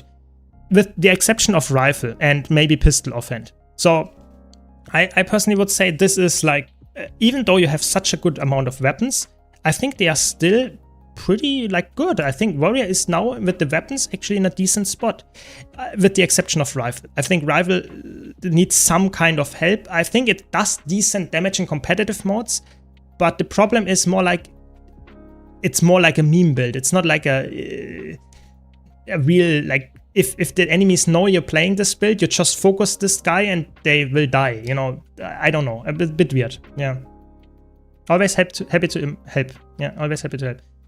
Have you tried Alacrity DPS Druid yet? Yeah, it's hard to play if you want to reach the highest numbers, but it's good damage output. I personally think it's not the easiest though, and not the easiest to apply in reality, because it's slow ramp up time. It's not the easiest to perform on, and you need to press a lot of buttons. It's not perfect, but it's pretty solid. Yeah, it's a good build now. It's, especially if you like Druid, it's a really good pick. Yeah. if you like it. Yeah. Is Untamed good in PvP? Yes, Untamed is good in PvP. Gate Shot is right now a bit better, even after the nerfs, but Untamed is always a solid bruiser build, for sure, for sure. If you want to read content, cue Crucible of Eternity and don't portal or even type in chat at the laser puzzle. You can easily read 15 minutes of chat depending on the group. Yeah, I mean, Crucible of Eternity, you know, this dungeon, I did a lot, obviously, back then. And you need some, what Snow is referring to is like this puzzle minigame with the lasers where you have to coordinate in so to say, solving the puzzle or pressing the button at the same time. And if new players don't know about that, or people don't react in time, it takes forever and you will not proceed. You cannot skip this. You have to do it. That's why this dungeon is one of the only ones that you cannot solo, or at least not really reliably. So this is really like it's content if you want to do that, but I'm not sure if I want to do it here on stream. Will probably lose my mind reading chat and counting down 3, 2, 1, and then no one presses or only 3 people press. Yeah, takes time. If people even get through the puzzle, that's true. Yeah, I mean, we can do some dungeons, I guess. We can do some dungeons. I did not do a lot of dungeons on stream at all. So we can see, I mean, no one is queuing anything. I have to be honest, I didn't do dungeons in a long time. Should do more dungeons, I actually enjoy dungeons. I wanted to do some fractals as well, because as you might know, I'm working on a fractal guide series, and I already did like the beginner's guide, and I want to get more into the loot part of fractals as well, where I give you the best tips and tricks to get the most out of your fractal runs, and for that I need a lot of fractal loot, otherwise I cannot showcase it. But yeah, doesn't need to be on stream, I guess. We will see. I mean, between a Troubadour and Druid for heal boons, which one would you choose for open world, PvE, and sometimes PvP? Both of them are good as like supports. The thing that I would say is Druid has insane amount of healing output and insane amount of CC, but is for Fractal specifically way worse than Troubadour. And Troubadour is more flexible when it comes to utility skills and stuff like that. So I personally would say if you have no preference, I would probably go with a Troubadour because it's a bit stronger in overall general gameplay. But in competitive modes, in World vs. World, Druid is really good. In PvP, Troubadour is decent. Yeah, I mean, it heavily depends on what type of player you are, what you focus on the most. I would say Troubadour would be my pick, yeah. Yeah, the true endgame question here, what's the easiest armor type to fashion an Asura? That's a good question. I'm the wrong person to ask that though, I have no clue about fashion. Yeah. Yeah, I mean, that is true. That is true. It's fun to watch some meme plates on with a rifle in World vs. World roaming. You have some crazy burst damage for that, and it's really like fun to watch. But you have to imagine the person that actually did this like video in the like, if you do a roaming montage, you probably have 10% in the video, 90% of fails. So it's always like, do you want to go through the act of getting something that is like not that fun to play in 90% of the cases? Do you want that? We have to see. We have to see if that is actually something that that I will do in the future. Maybe on stream if you want to see it. Yeah. Yeah, exactly. How is Renegade after the changes? Alacrity power build good now? I mean, it was decent before. I think Alacrity power ref is okay, especially in Fractals. It's great. I think the changes didn't change like insane amounts. Renegade is a good class, was good before, it's just not fan favorite. That's the main issue there. Yeah, you can join. Is it up? Yeah, you should be able to join my group. Let me. Which dungeon do we do? I have no clue which dungeon we should do. What's a nice one? Why is this sorting like that? Actually, why is Citadel of Flame above Ascalonian Catacombs? That's bothering me like crazy. Like what? Yeah. What dungeon do we do? Like, we do like a couple of paths, I guess. Can I play pistol in dungeons and fractals and raids? Yes, you can do that. Pistol is okay. One path per dungeon. I mean, we can do that. We can do that. We can do that, yeah. So you can join my group. You can join my character here if you want, and we can go there. Should be working, the command actually in chat. !join should actually showcase it, I'm pretty sure. I'm not sure why it didn't work earlier. Let me check. Should be working. We will see, we will see. Let's do some dungeons actually. Let's do some dungeons, it's fun.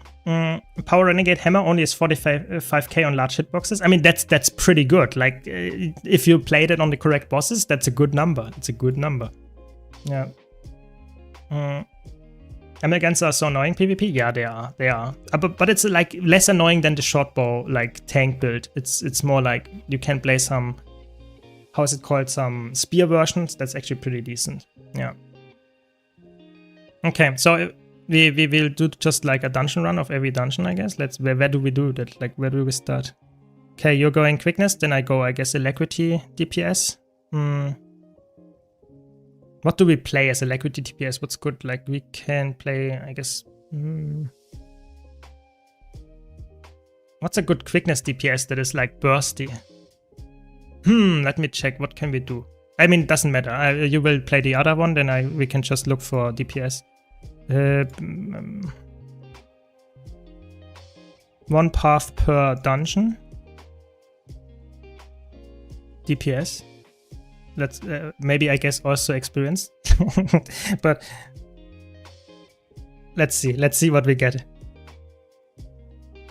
Berserker is actually pretty decent. I mean, you cannot pre-stack, so I was like wondering if I can like do something that can also pre-stack a bit of boons. Yeah.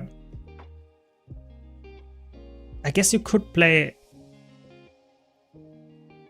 I guess CUF is the best thing to play. I guess that is true. That might be true.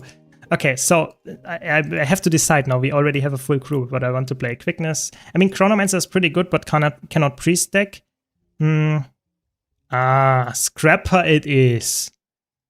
That's what I want. Okay, so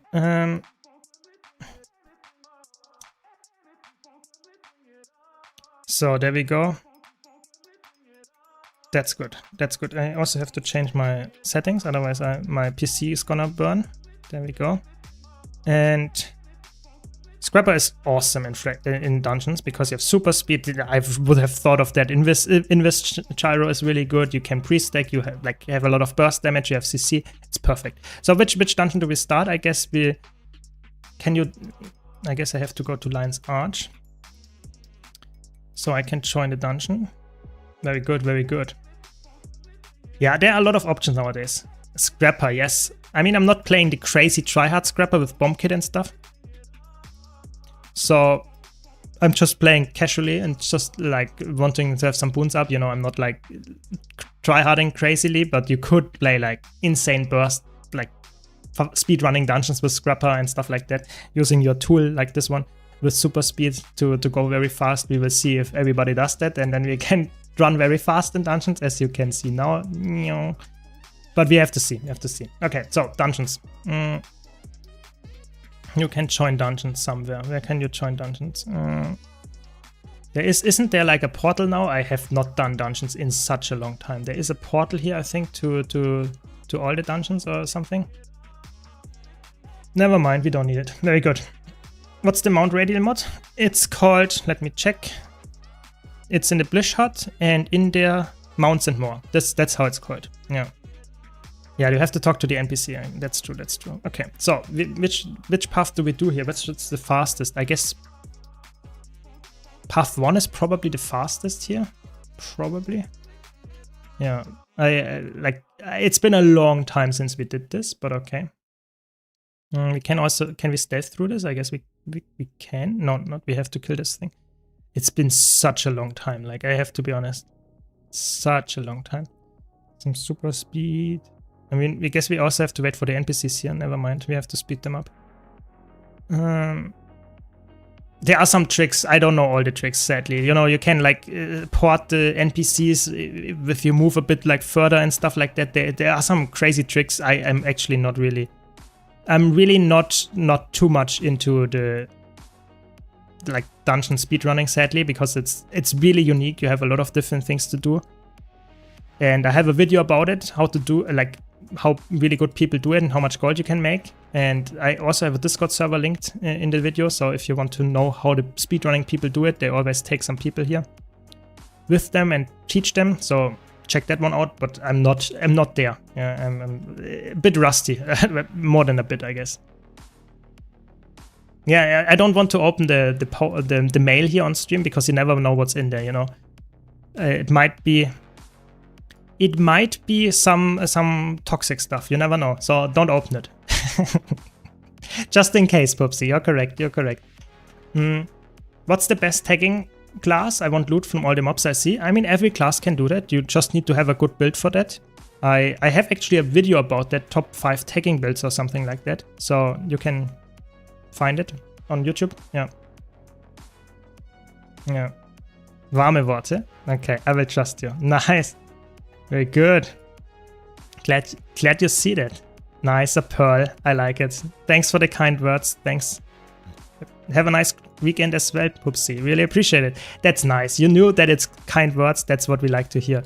You know, sometimes I never get, like, after playing PvP matches specifically, I don't read my mails because there are a lot of times where you have people just writing some toxic stuff in mails. So thanks for the kind words. Really appreciate it. I guess we can skip this thing. Yep. Or we can just kill him and skip at the same time. That's okay as well. And we can skip this guy as well. We don't have to do them. So this is, dungeons are weird. Like some parts of dungeons you can completely skip. Other parts in dungeons you can have to do.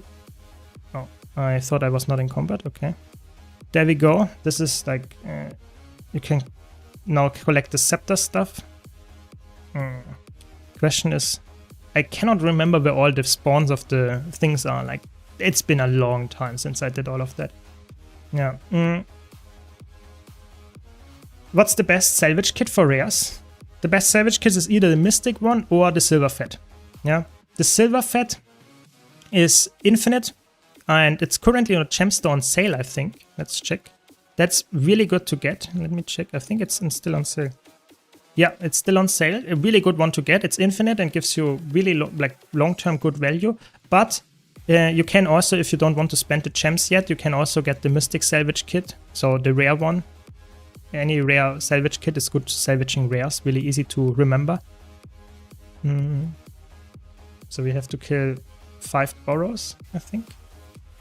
And then we are good. And we can, where's the last one? And then we have to go back up here after talking to them. Nice. We can already use the teleport, I guess. Yeah. Good. We have some dungeon speedrunners here. Very good, very good. And then we can just go back up and collect the things with the gravelings. Yeah, I don't know. I remember roughly what we have to do, but not perfectly. I'm not a speedrunner. Yeah. I mean, it's okay. We don't need to speedrun. We just should not, like, linger around for too long without having to do it. We can skip this guy. I guess they want to kill it. Okay. It's fine. This guy is not need. You get a waypoint unlock if you kill this guy. It's not necessary it's not that important because, like, you can just skip everything. Because that saves you some time. I mean, guess you get some loot. I guess we take loot. Yeah, we take that. Now we have to collect the... I don't have a teleport. Otherwise, you can teleport up here. That's some stuff that I remember. Like, a little bit of stuff I remember. That's the negative of playing Scrapper, I guess. No teleports available to you. Yeah. But yeah, I have a salvaging guide if you want to know on my YouTube channel. You should probably find every guide depending on what question you asked on my YouTube channel. Just have to look for it. You can also check out my website, !website in the Twitch chat or the YouTube chat. And you'll find it on my website. That should be pretty good. So let's see what we get. We need 5 pieces.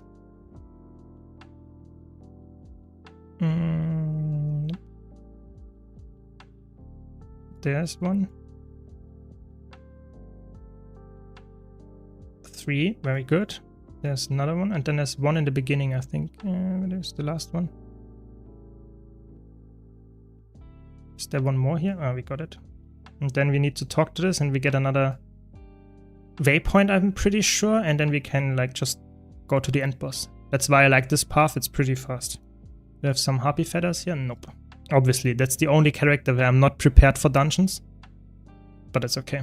We are fine. Yeah, if you have any other questions here in chat, just ask. In the meantime, we just half speedrun dungeons with what we remember from doing dungeons fast. Yeah. Did I get this box? I guess I did. It's ironic if the speed scrapper is the last to be at a certain place. That's a bit ironic, but it's okay. So now we have to do the stealthing. I mean, we don't have to stealth, we can just run through here either way. Get some super speed, I guess. Is Reaper still viable after the patch? So Reaper with Viper gear is always like a solid pick. You can play a Condi Reaper in PvE. The problem is actually that Viper is not the best damaging option in PvE. You play Grieving Reaper. And Grieving Reaper is so good because Reaper does essentially only Condi damage with bleeding. And therefore you don't need expertise actually. Expertise is not a stat that you like if you only do damage with one condition and one condition only. That's why Reaper shines with a lot of condition damage and no expertise, and you just get to 100% bleeding duration. And you do that essentially by going full Grieving gear and having some rune and traits and stuff set up in a way that you have 100% bleeding duration and you do a lot of damage. But Viper is completely fine as well. So if you already have Viper, that's okay. Would be really good, by the way, if we had this like thing to go into another dungeon like we have from the raids. That would be so cool. Sadly, we don't have that. Yeah, hope that makes sense. But Viper is still completely fine. Yeah. Thanks, Patricia, for linking it. Yeah, exactly that one. Yeah, Viper is completely fine. If you already have full Viper on your Necromancer, that's fine. It's not like a huge DPS difference, but you will notice it. It's definitely a difference. Which one do we do next? I guess we do probably Caudecos Manor. We go like chronologically. And what is the fastest one? I guess they're all pretty fast. Like CM Path 1, I guess. I guess that's the best one. Pretty sure. Yeah. Always happy to help. Yeah. If you have any questions, just ask. Yeah. Just ask. Okay. Yeah, that's true. The two, like, they are all fast. Caudecos Manor is probably one of the fastest overall. So we can teleport here, I think, and be a bit faster. Yeah, 3 is slower, I guess. That's true. That's true. Oh, we lost someone. I guess you can go. No, I guess someone can go ahead. I will look for another player. And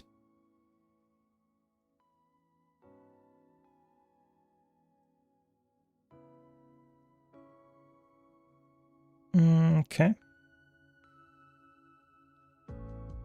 Yeah, but if you have any questions, just ask. Otherwise, we will do here very old school dungeon content. I guess we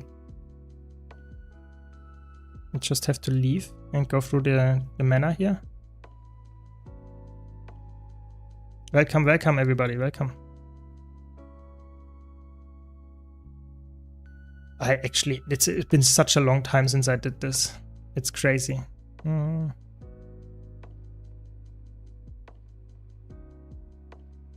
Where is this all? Like all the stuff? Is it like up here as well? I'm pretty sure it's... Oh, there's a chest. It's only down there, yeah. It's been such a long time. Like, I have to be honest, like the last time at a dungeon tour, it was with my like friends from the dungeon Discord, and they were so fast I didn't even know where everything is. It was pretty crazy. Pretty crazy. So there's another thing. Thing is, the NPC is the only thing that can destroy it, which is a bit like, what? You have to wait for the NPC to be there. Yeah, I didn't do that many dungeons. How many dungeons did I do? Let's check. How much did I dungeon tour and dungeon frequenter. Let's check, where is dungeons? General. Dungeons. Dungeon frequenter 20 times. I mean, and then 140 times hobby dungeon explorer. Yeah. Yeah. I mean, I didn't do it like I did all my dungeons essentially before the thing was happening, before they reworked how dungeon loot actually works. I really did it back in like 2014 or something. That's when I did all my dungeons. Very sad that like I missed out on a lot of loot in that case, but I mean, it was really good back then. Really, really fun. Stealth up. Yeah. Can I have a link to the scrapper build? I think I have that on my YouTube channel. And it's my go-to scrapper build. It's not like the best tryhard build in terms of like DPS output, but it's very easy to use, and it's also very safe in terms of defense and like has a lot of super speed access. Apparently no Condi cleanse, but that's pretty much it. But you have some support for that. It's a good solo build. It's a good group build. It's just really flexible in all situations. We have one more left. Where is it? There it is. Okay. Now we have to go to the barn. That's good. Let me move. Let me move. There we go. There we go. What do you usually farm dungeons for? So you get a lot of gold. Like if you optimize it, I know a lot of people don't believe me, but I have a proof video of that. You can go up to 70 gold per hour if you farm dungeons. Like it's daily capped, sure, but yeah, it's really good. The thing is that you need to speedrun them, otherwise you don't get that much gold. But it's like, it gives gold, it gives dungeon tokens, and the dungeon tokens are obviously important for like just legendaries in general. So, and it's fun. Like dungeons are very fun if you like this specific playstyle. You know, some people don't like this fast-paced playstyle of like just going from one boss to another and skipping NPCs and stuff like that. That is not for everybody. I don't have stealth yet. We need, or we kill them, I guess, or I don't, because they will follow if you don't stealth and let them run. They have a weird behavior, but what can you do? Now we go to the boss here. And kill the boss, and I will keep my stealth this time for the next skip. Dungeons is all about skipping trash mobs.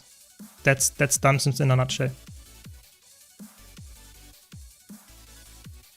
So she's still there, you know, it's just stealth. Confusing, you know, if an NPC stealths. You never saw that before. Okay, so now we have to leave. Oh, nice, we have a portal. No, we don't have a portal. Stealth in a second. Give me a second. There we go. And then it's been a long time. I think it got there, and then you have to wait at one of them. How long do I have stealth? 5 seconds. Guess we can just ignore it, I guess, as well. Okay, I guess we cleave them down. But you can also, like, if you can go full through with the stealth as well. More loot, I guess. More loot. It's also okay. Yeah, you see, like, relearning dungeons after, like, years of playing them. Still don't have it. Sad. It's okay. Now I have it. Okay. I mean, we have so much damage, we can just ignore most of the, like, just kill them. Now we get to the end boss. And burst them down. How to use agony resistance? You have to get ascended gear and put it in the ascended gear, like in the slots here. Yeah. That's essentially it. I don't know exactly what you mean with that, but that's pretty much it, yeah. Are some dungeons soloable? Essentially, I would say 90% of the dungeons or something like that is soloable, yeah. Dungeons are very solo-friendly content nowadays because the power creep is insane, as well as they were even soloable back then. So it's just like, yeah, it's very good and easy solo content in that regard. If you like soloing stuff, dungeons is one of the first things I would recommend. They are not like crazy rewarding, but they are pretty fun to do and somewhat easy nowadays, yeah. Depends a bit on what ones, yeah. Yeah. But as you can see here, if you're like a 5-person group, it's typically faster. Yeah. So what do we have to do next? We do Twilight Arbor. Up or down? I don't know. I think they're both pretty similar. Yeah. Just killing is also not bad nowadays because the damage is so. Yeah, that's true. I think that's for me. I always have the old school stuff in mind where you have to move like stealth and then wait until the NPCs get to you, or not the NPCs, the mobs get to you and stay there, because there is some kind of stealth sneaky stuff going on with like you have to wait until they touch you even though you're in stealth, and then they don't follow you anymore. It's really weird, but yeah, stuff like that. You can also climb this wooden thorn structure here, and you can go there and kill the mobs and stuff like that, but we are obviously not as experienced. We do the normal path, of course. What are some of your favorite new builds? What benefited the most from the patch? So I really enjoy like Weaver. Again, Weaver is really fun in competitive modes. It's sadly not like crazy good, but it's really fun. What else do we have that is like... I tried Heelblade's on, which is surprisingly fun, but it's power crept in my opinion by Paragon. Paragon is just straight up better. But if you like it, I mean, you now have an option. You now have an option. So... I guess we just kill everything. That's okay. It's okay. Other than that, what is good? Like Druid obviously got buffed a lot. Like Druid is pretty solid. I would say for everyone nowadays, it's really good. Alacrity Druid, it's a bit harder. Alacrity DPS Druid, but it's a good one. What else did get buffed or is like fun? I think this is like for me, like those would be the top picks. The other things are like pretty like changes. They are good and stuff, but not like insanely like game changing and very fun to me personally. Weaver is the highlight of the patch for me for sure. For sure. And now we choose. I don't know which one we choose. Up or down, I guess. Whatever you like, I don't care. I guess we go up. Welcome, Daddy Pucci. Welcome, welcome. How are you doing today? How are you all doing today? Hope you enjoy the weekend. And if you have any questions, comments, just let me know. What's going on? Portal skip. Let's go up. Very nice. We will kill the boss here, I think, and then we get the portal. Let's see. I don't really know the tricks of the trade anymore, sadly. Come here, come here, come here. We pull her, I think that's the best way of doing it. But it's okay, I mean, we just cleave everything down. Is also, like, I take it.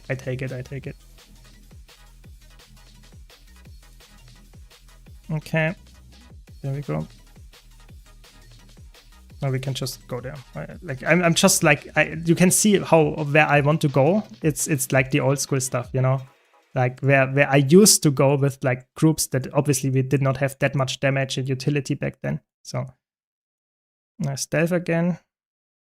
You can just run through and get some super speed. There we go. I really like the faster stances with Arcane Weaver. Yeah, I think like if you play with the flow, how is it called? Like flow something. And at the same time, how's the Arcane trade line equipped? You have so much. Like the amount of stuff that you get, like how fast you can swap attunements, how much healing you get because of that, how much like boons you get, how much utility you get is actually pretty crazy. It really is.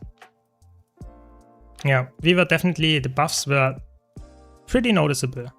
It's sad that in PvE you don't really make use of the trait ever, because you have the DPS trait in the same slot, so you will always choose the DPS trait. But I mean, what can you do? That's just how it is. Flower and Arcane, exactly. The dual attacks is nice, but it's more about the attunement swap for me. The attunement swap is insanely fun. Like you swap every 2.5, 3 seconds or something. It's pretty crazy.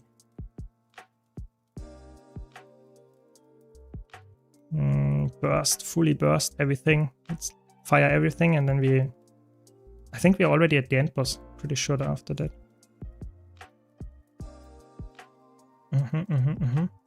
Heard Hammer on Revenant is good now? Yeah, it's pretty solid, yeah. It shines the most on large hitboxes though, so it's not something that you would play in every single encounter, but you can if you really enjoy it, I guess. Stealth, super speed, speed run, nice. And we can trigger, I guess, the dialogue here. Ah, there's one more boss here, yeah, the wardens. Okay, we take this. Hello. Pull them, I guess, here. That's where we used to do that. Yeah. You see, that's like Scrapper. You don't need a group. You can just like provide everything on your own as well. There we go. We did it. And now the end boss, which is a structure, weird one. Should also use slaying potions, but I'm too like sleeping on it. Do I have slaying potions here? I guess I do. For the next ones we can. Yeah. Which spec got nerfed or buffed the most in the balance patch? So I would say Weaver and Druid got buffed the most. What got nerfed the most? I mean, in competitive modes, especially in World vs. World.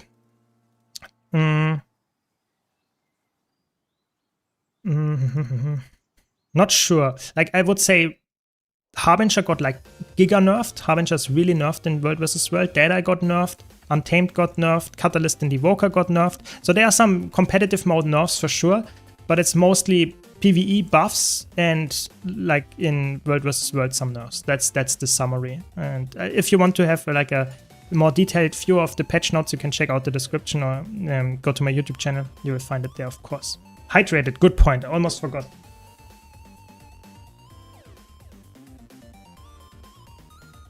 Thank you so much for reminding me. We lost another one. Now it's getting a little bit... Which one didn't we do yet? We did Twilight Arbor, and the next one is this one, I guess. AC, CM... Wait, story mode? Really? Is story mode the fastest?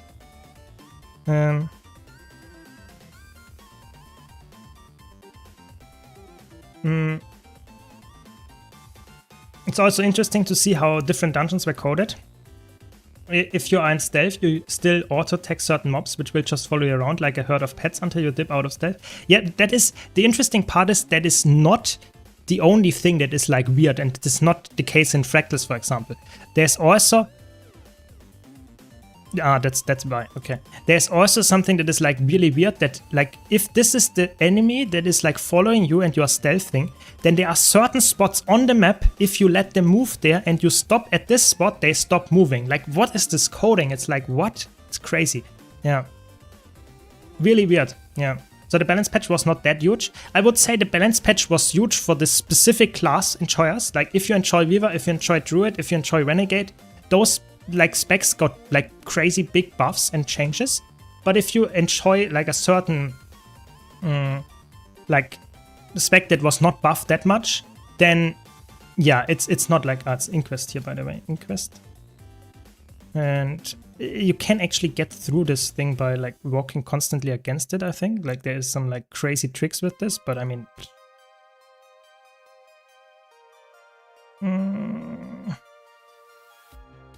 I don't know. Dungeons are so buggy. I don't even know all the bugs, you know. I think you should just like do it normally. It's probably the best. I can also put down some food, I guess. Forgot here.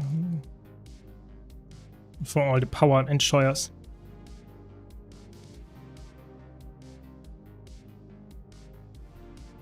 So, mana, path 2 end boss, you do that movement trick to get him stuck on rocks. Exactly.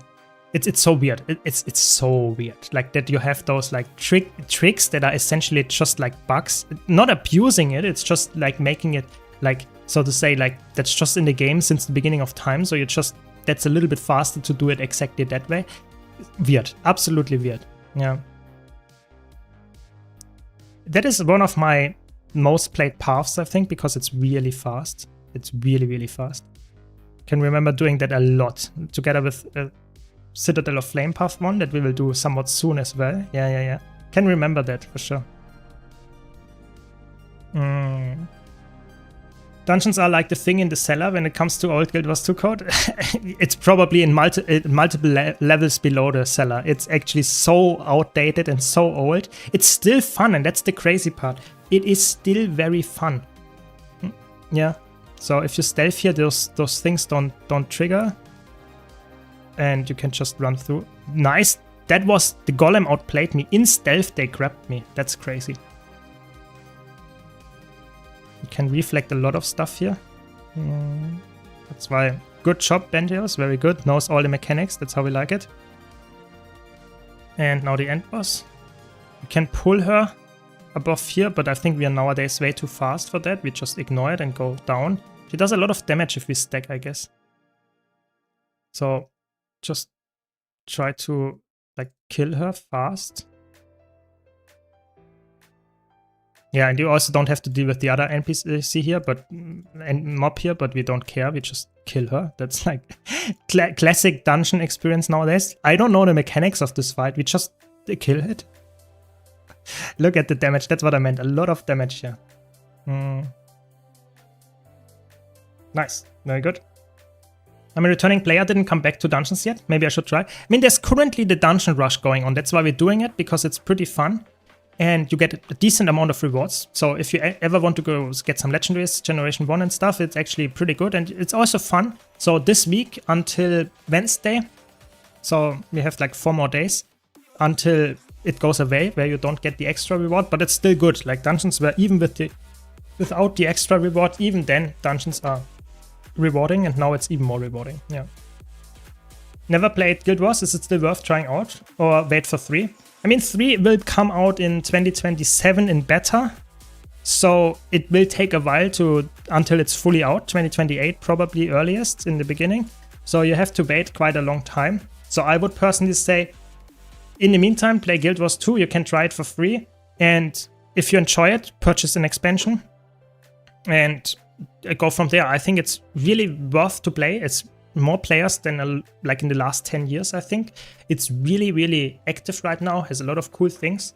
So yeah, just I would say yes. I would say it's worth checking out and playing. It's really fun, but it's not for everybody. That's definitely true as well. Yeah. If you only played Final Fantasy XIV, I think it has less focus on instance content, but it has really good open world and really good like big large-scale events and stuff like that. So I think it's worth trying out. It's different than Final Fantasy XIV and World of Warcraft in a lot of ways, but in a good way, I would say. It's just not for everybody. So if you're looking specifically for like a lot of raid fights and a lot of crazy stuff like that, then you have as a new player quite a lot to explore. But as soon as you reach like this point that where I am and a lot of other veterans, what's going on? Did we miss something?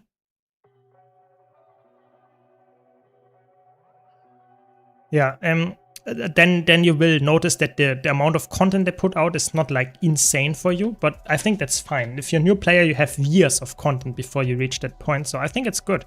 Really good game, yeah.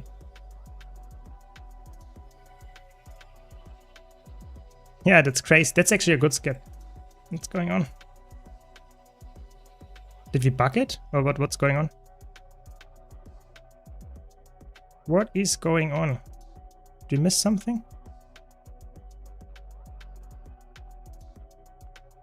What's going on? I don't know. Not sure. Maybe we have to restart it. We selected the path, but something is like bugged. Yeah. Yeah, I guess we have to restart. Okay, I guess everybody out of the instance, we have to do it again. Sad. I'm a lover of collecting mounts. Do they have that sort of thing? So mounts in Guild Wars 2 you have, I can check that out. We have mounts in Guild Wars 2. Where is it? Can we see it somewhere?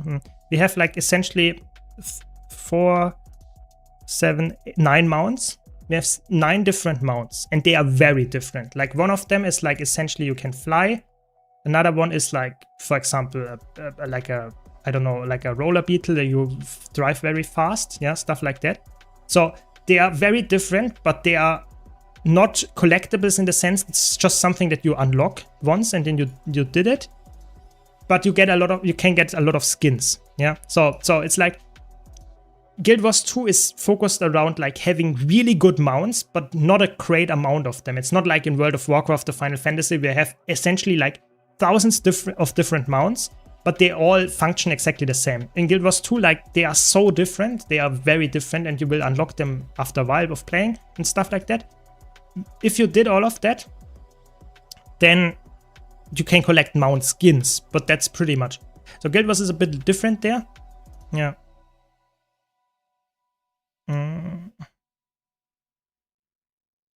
Okay, it's new. That's good. What about legendary weapons? Yeah, legendary weapons is crazy. You have a lot of legendaries to collect. It's really fun to get a lot of legendaries. Yeah, in legendary armor, weapons, trinkets, you have insane amounts. You can see this is all legendary. You get a lot of legendary equipment, and it's just the ones that I can equip on this character here. Yeah, legendaries is something to collect for sure. That's one of the things that I did to collect, because it will give you thousands of hours of content. It's really fun. So it's like collectionists in Guild Wars 2 are, I would say, one of the best games to have that, because you also have the wardrobe where you can see, I have this skin, I don't have this skin unlocked yet, stuff like that. You can go for the weapon skins that you have unlocked yet, stuff like that, but you can also collect miniatures. So collectionists in Guild Wars 2 is like insanely good. So if you are someone like that, you have like thousands of hours to do. And it's not only that you need to spend gold, but it's also sometimes you need to spend, for example, like other currency. Sometimes you need to farm certain bosses. It's really different depending on what you want to collect. There are a lot of different ways to interact with certain things. Yeah, it's not only like farming gold. A lot of stuff requires gold, but not everything. So it's pretty nice in that regard. Yeah. Would you recommend Power Scrapper or Power Virtuoso? The kit aspect of Enchi puts me off. I think it depends what kind of role you want to fill. Did we do it now this time? Please, don't bug this time. Okay, looks like it works. Nice. Yeah, so I would say Power Scrapper is very good for dungeons, fractals and stuff like that, and open world. But you need to have the kits. Like, playing without kits is definitely a little bit of like, you don't make it too far. It's not that crazy good without kits. Kits is really like shining. So I personally would say, if you don't like kits at all, I think going for Virtuoso is probably better, even though Virtuoso cannot fill any like supporting roles. It's really just full DPS. So now we have to wait a bit for the acolytes, or how they are called, to spawn. That's okay, we can just wait here at the end. And we always have to kill 4 of them, then they respawn after a while. It's a bit annoying, bit of a time gate here. Okay, we one-shot them. So there's another one here. And now we can just go back there if we want, or I guess we just don't really care. We just kill everything, that's also fine. I really don't know the new strategies of like killing everything. Back then we just like stealth ignored everything. But I guess we don't hide anymore. Okay, I guess that's what you do. You know, we are not scared of the NPCs anymore. Back then we were so scared. We were so scared. But I guess that makes sense. Yeah. I have a question. As a returning player, I was checking all the things and I saw I only need to get all the materials to finish my legendary armor set. Any tips on how to collect all the materials I need? I mean, for the gifts and magic. I would go Guild Wars 2 Efficiency. Guild Wars 2 Efficiency is the best tool for that. You just need to get your API key from Guild Wars 2's official website. And then you can just say, I want to craft Twilight. I want to craft the legendary armor. And it will tell you which steps you still need to do, and it will tell you which materials you still need to get for that. It's extremely good, very, very like easy to use. Best website when it comes to crafting stuff. Like without a doubt, I would say every Guild Wars 2 player agrees with this. It's insanely good. You can use, of course, the wiki, but the wiki is not telling you, so to say, every single step and how to get it that easily for your specific case. So I would recommend the Guild Wars 2 Efficiency website for legendaries. It's really good. Okay, there we go. Let's do the pre-event for the boss. What I hear about Final Fantasy XIV is having 2 RNG fight for loot. Yeah, that is definitely not the case in Guild Wars.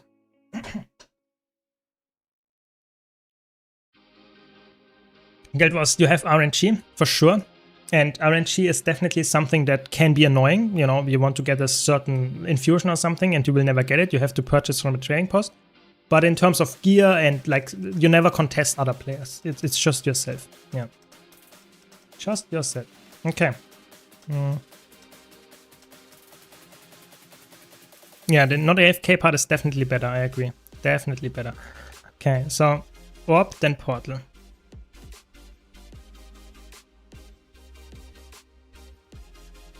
There we go, we did it. Now we can also get in.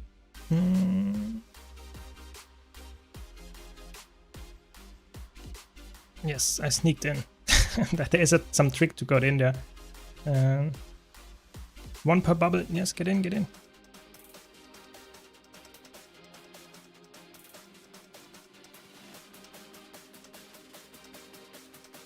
There we go.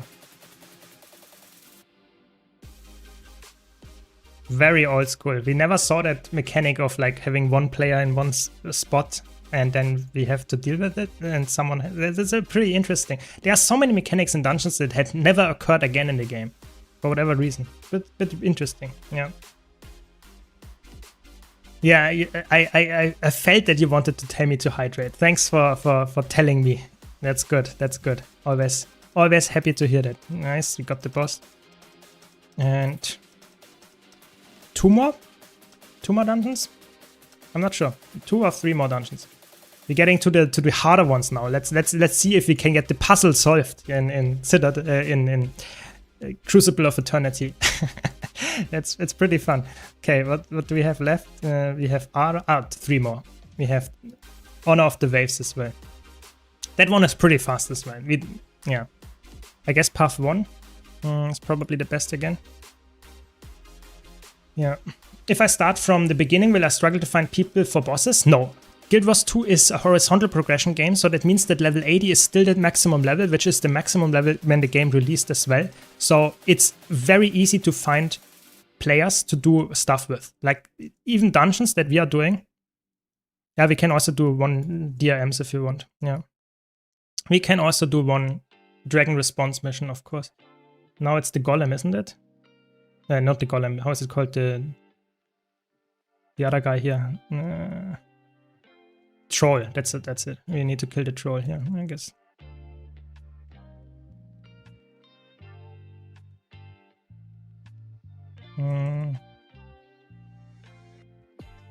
Very good. Getting feared is not nice. Not nice.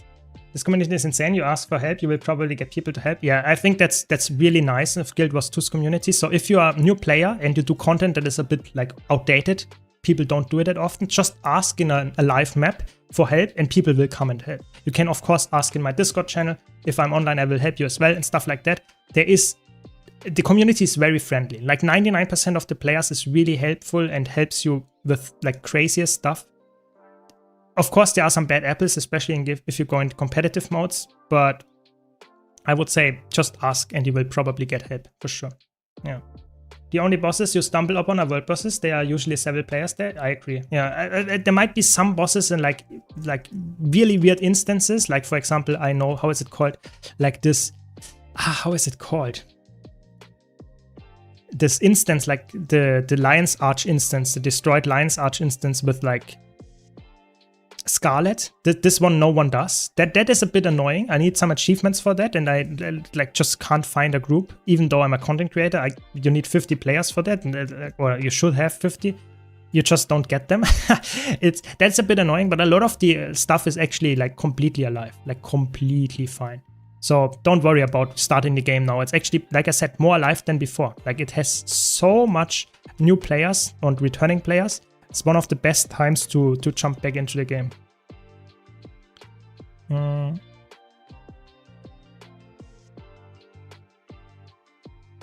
Very good, we pulled the chain. Oh, we have to kill this guy first. And then we pull the chain. There we go. I'm a bad banana? Yeah, that is okay. Being a bad banana is not a problem. Being a bad apple, that's the issue, I think. Yeah, true. I just want to do PvE. Yeah, then you don't have any problems. I think PvE, if you don't like panic at Auric Basin South, then everything is good. Yeah. Yeah, I think it's like PvE is a good place to be in Guild Wars 2, like especially as a new player. But the other game modes are also really fun. I would highly encourage you at some point to try them out because maybe you like them, you know? A lot of people told me I never played competitive modes in any other game, and in Guild Wars 2 World vs. World is so good. I don't do anything different. Yeah, it's just that. So give it a try. Yeah. Battle for Lion's Arch. Exactly, that's what I meant. It's not.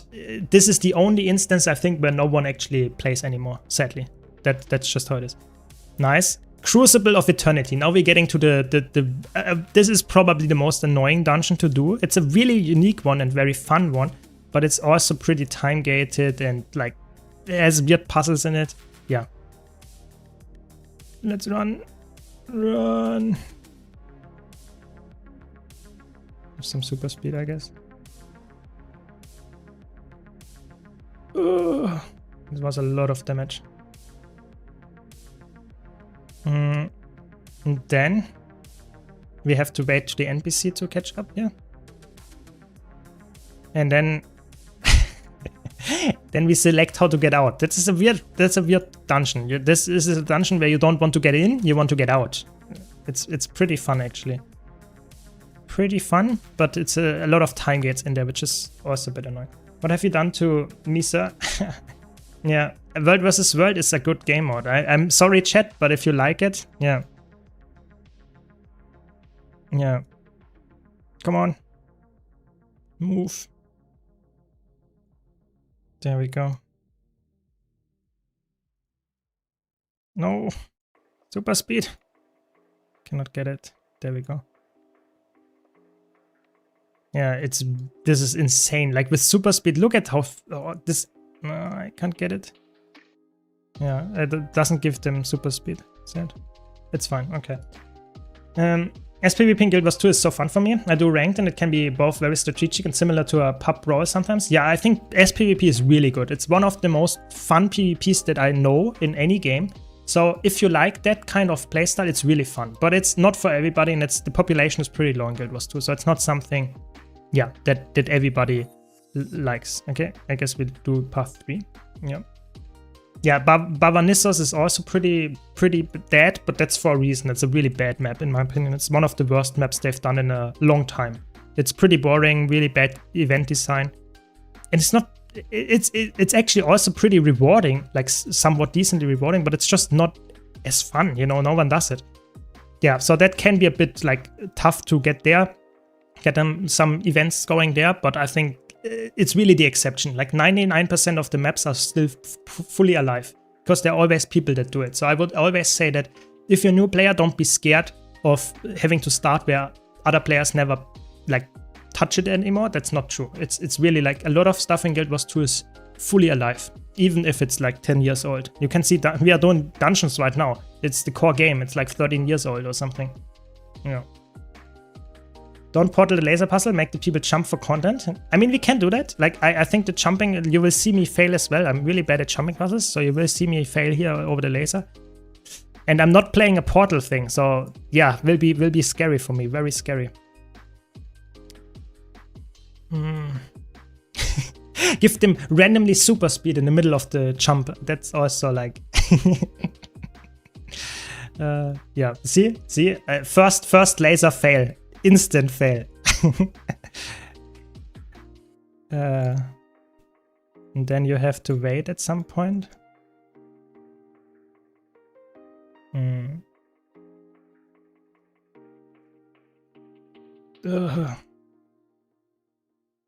Okay, we did it. Now everyone is here, no one is at the back. No, it's fine. Classic dungeon experience. There we go. Do we get it on the first try? Will we get it? Looks bad. We have to do it again. No. Okay. Classic dungeons. Huh? First laser. Yeah, no, that was obviously, you know, that's the content. That's for content. We did it. Holy shit. We actually did it. Very nice. I mean, I didn't even have to stand there. Bentos would have done that on his own. Probably did alone. Yeah, that's good. Oh my god, today, years old, that I learned you can stand in between the ones and come down from the ceiling. Yeah, that is true. There are so many tricks that you can. Oh my god, one shot our catalyst. Yeah, Elementalist downstate in dungeons. Yeah, I mean, I feel you. That was like the boss completely annihilated this guy. That's okay. That's okay, I gotcha. Okay, now we have to do again the stealthing and at the same time pressing F. That's the classic dungeon experience is stealthing. Oh no, it's not this one, okay. It's just killing the golems, I guess, nothing more. Amazing, yeah, for content, that will be a clip. Maybe I make a short out of that snow, yeah? I mean, it's just saying this is the hardest part of the dungeon and dying to the first laser, yeah? Yeah, I guess we could do that. Yeah. Yeah. Yeah, you're supposed to jump between the vertical ones, that is exact true. But you can, at the horizontal ones, you can just stand at the correct spot, that's what I did there, and they will be fine, yeah. That is true. Back into Guild Wars 2, I'm wondering if Staff Elementalist V was still strong in World vs. World for DPS? Yes, I have a build guide about it. It's not the top-notch DPS build for 90% of the players because it's somewhat challenging. Yeah, it's a challenging build that is very squishy, does a lot of damage if you play it correctly. But in 90% of the players' hands, it's better to play Evoker or Catalyst as DPS. It's just easier to execute than Weaver. But DPS Weaver with Staff is still strong. It's just a lot of range damage. Yeah. Especially after the Weaver changes, very, very good build. Yeah. So if you like Weaver, especially with Staff, yeah, definitely a good time to play Weaver, but not the easiest. Yeah. Welcome, Mina. Welcome, welcome. Hope you're doing great. I just love Staff Elementalist and enjoy the challenge. Yeah, and then it's perfect build for you then. I think it's not even that challenging if you are the type of player that anyway plays like this like backline, and you really like don't want to touch anything red, then yeah, it's not that much of a challenge. But for a lot of players in Zergs, they play a build that is somewhat tanky, or you stick on the commander and you just stick on the commander, nothing else, you press your buttons. But Weaver is different. You don't necessarily want to stand on the commander. You can, and sometimes it's good, but not always. Sometimes you know, okay, they do a push, but I can be in a position where the enemy team gets all of my meteor showers hits, where the enemy team is like getting everything done. So everything hit by. So it's like, if you play correctly and you have the correct mindset, it's insanely strong. But like I said, it's sometimes it's also frustrating, especially if your team is losing. You might just get randomly hit by some kind of thief going there, or like sometimes it's also like a power virtuoso snipes you from across the map. That can be frustrating. So sometimes like it's a bit of a hit and miss build, you know. It can be very strong if you play it good and well, but sometimes it's also very frustrating. Yeah. Okay, next up we have Ara. So the last dungeon we do today, I guess, is Ara, and then, or maybe we do also DRM, but Ara is the last dungeon at least. Which one would we do? Probably Path 2. I think that's the best one, the fastest one. But we will see, we will see. Definitely not Path 4. That's the slowest dungeon you can imagine. It's a really cool one. It's one of the best designed core game content. Probably is the best designed core game content that is there. Sadly, it's just not worth doing because it's too long. It's too long. What is the next one? Is it like the... Ah, it's the Destroyer. No, it's not the Destroyer. Is it the... What is it? I'm not completely sure.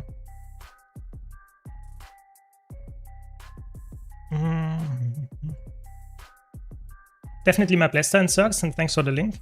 Yeah, thanks Patricia, really appreciate it. Yeah, I think that should still be up to date. Like I said, Weaver got an update, so there might be 1 or 2 trade changes that you do in the Weaver trade line itself. So just check it, double check it if it makes sense what's selected there. But the build itself is still the same gear and stuff like that, yeah. Okay, so we have to do it again on the same... on the same time.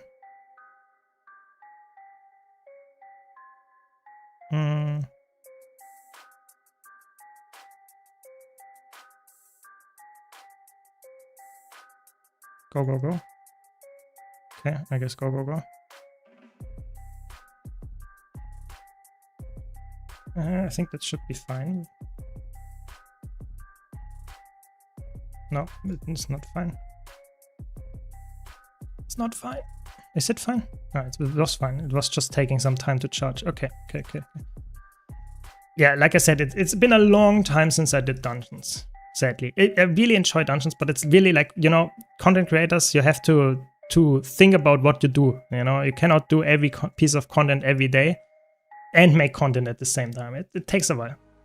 So yeah, now we can do it on stream during the dungeon rush. It's fun. It's definitely fun.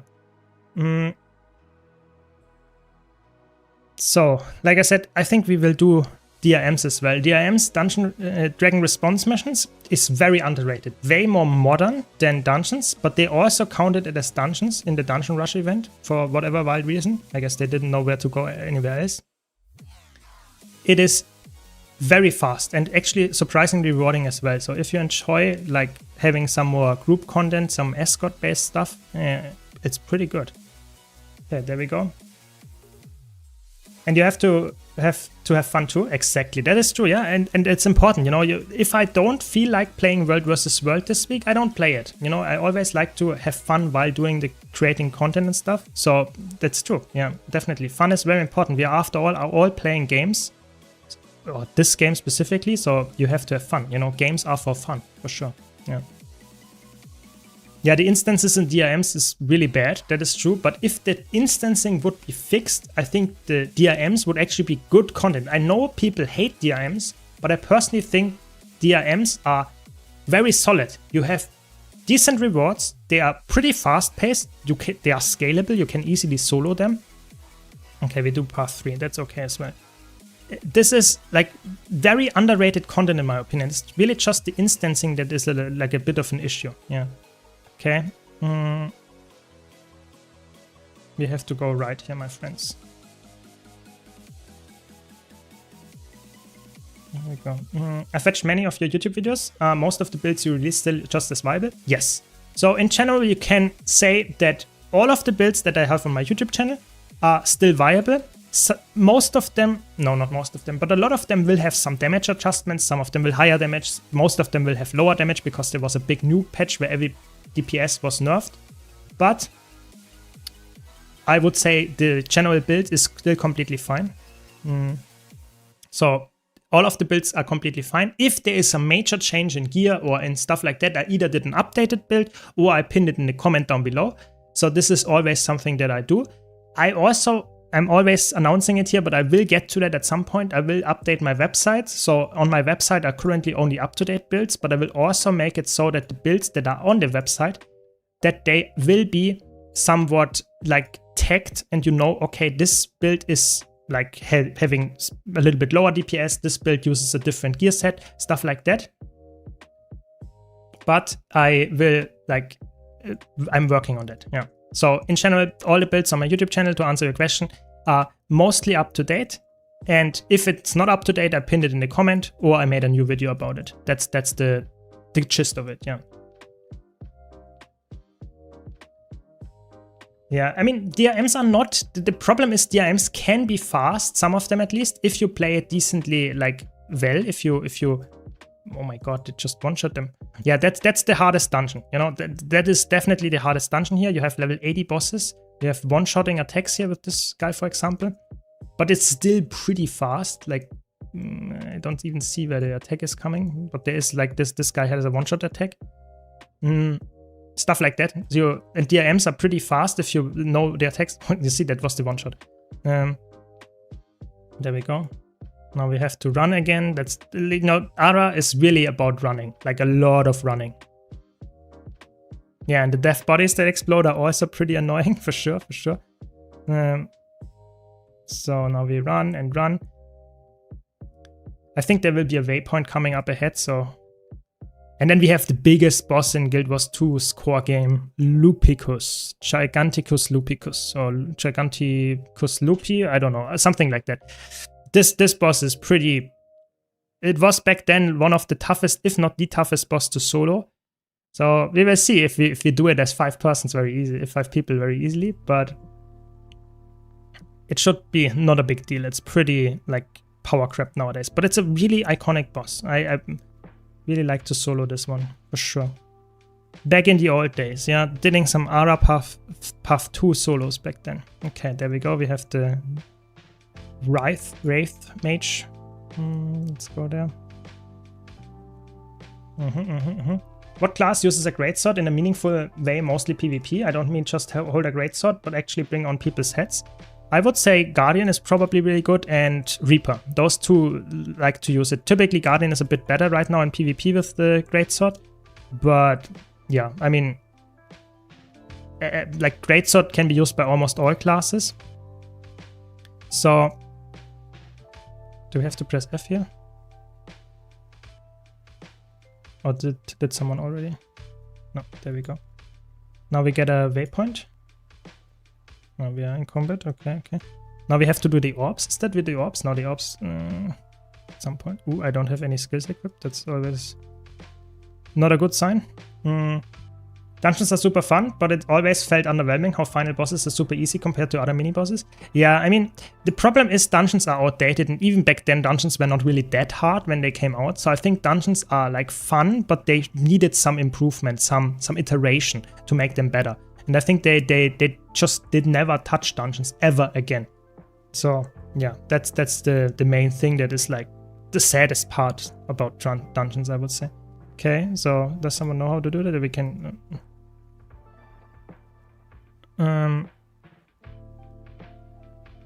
Okay, we did this path. Do we have some? I have AD. That should work as well. You can do some. No, I failed, but you can do some jump here. Okay, maybe I can do it alone. Let's see. I don't think so. Ah, you did it already? No? Because you can solo that. We can also just do the intended way, you know, the intended way of like throwing the orb. But who would have ever done that? Yeah. Okay, so wait, I will get the rest here. Yeah. Welcome, Arsef. Welcome. What is a recommended healer class right now for raids and fractals? I would go with like Troubadour. Yeah. So just throw it here and just do it as intended, you know, like just do it as intended.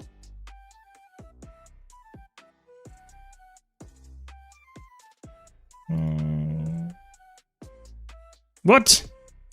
How did that not go? What? Did you see where I pointed my mouse and it just completely went off?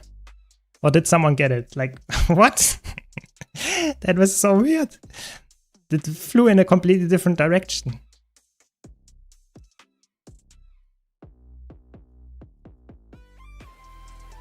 Can you out-heal that orb? I'm not sure. Like, that is very, very high damage.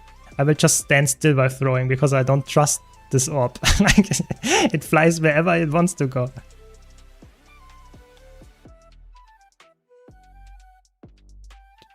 Do you have it?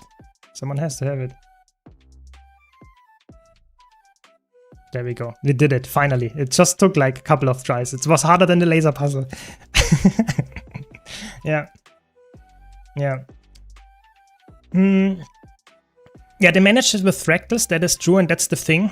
Fractals are essentially the updated dungeons, but they don't have the classic dungeon vibes that much anymore. So that's the, you know, people that like to speedrun dungeons are not necessarily the same people that like to speedrun fractals or like fractals that much. Fractals are great content, but they are a bit different in how they play out than dungeons. And that is something that is a little bit like, not concerning, but a little bit sad, you know? They don't have that piece of content that we all wanted, so to say. Now we got the big boss, the big boss. Giganticus Lupicus. Yeah, I was correct. Very good. What is your all-time favorite class spec? That is hard to say. Like, I'm swapping all the time, but I would say for me probably it's Weaver all time. Right now it's probably more like Chronomancer, I would say, in PvE at least. Or like, I actually like Troubadour. Troubadour really grew on me. In the beginning I thought like, it's boring, but now it's pretty good. It's pretty good. Dodge the tick. Oh, the summon. I actually know the boss's attacks still, you know, after all these years. Now he will get invulnerable. Maybe we get a reflect bubble. After, nice, we have a reflect. If you put that down on the wall, you actually one-shot this boss itself. Nice, reflect here. And we get another invulnerability phase incoming. And we have to wait. Now he will do like a lot of annoying sucks and stuff like that. So pretty annoying. You can dodge this attack and then he doesn't do any damage or healing. Very good. That was pretty easy. But this boss is like one of the most classic old school solo things that people did. Like that was like soloing Lupicles. That was like really, people did that all the time on different classes, speedrunners, on different, like just getting the new record, like killing it in 2 minutes as an elementalist, killing it in 2 minutes as a necromancer. Like they did it on every single class, every single elite spec when it came out. That was the classic. Yeah. Ara was hard after Init updated the mobs with buffs and debuffs they can cast. That is true. Ara is not the easiest dungeon. It's probably the hardest dungeon, I would say. Like, but it's also a fun dungeon. You know, it's the level 80 dungeon. It's the biggest, the old school classic dungeon. I think it's okay to be a bit harder than the others. Yeah. Now we are already at the end boss. What would you say is the best open world Revenant spec at the moment? I think it's Renegade. Personally, I think Renegade is the best one for open world in solo situations. If you're talking about group situations in open world, I would say it's a bit different because it depends on what content you are doing. But I personally would say in solo situations, it's actually Renegade. Renegade is the best solo build for Revenant, yeah. This is how you know Syrma is a gigachat. He refuses to even equip underwater utility because it's not real. I mean, it's just, I'm like having so many build templates that I just don't care to equip that. Like, you know, I have, for example, my equipment templates. Oftentimes I don't even have underwater stuff equipped because I just don't care and know I will not play the underwater at all. So yeah, it's true. I just don't care. Yeah, sadly. I wish there would be a reason to play underwater in the sense that it would probably be like interesting the first few times. Maybe not the best, but interesting for sure. But it's like, yeah, I just see no reason to do so. Since how long do you have been playing the game? I started playing Guild Wars 2 1 year after release. Is it bugged? No. No, it's not bugged.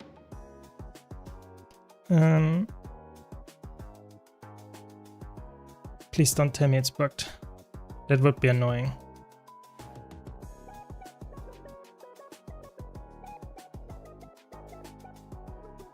Is it bugged? No.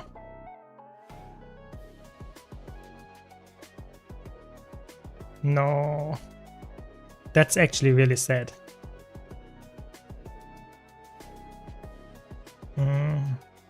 Maybe I don't know, what can we do? That's what you get. Yeah, I mean, that's not good. No. She has the chicken, just put it there and let us finish the quest. Come on. No.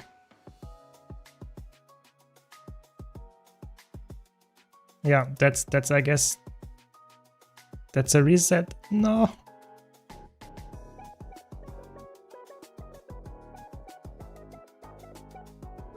That's very sad. Let's just kill the giant.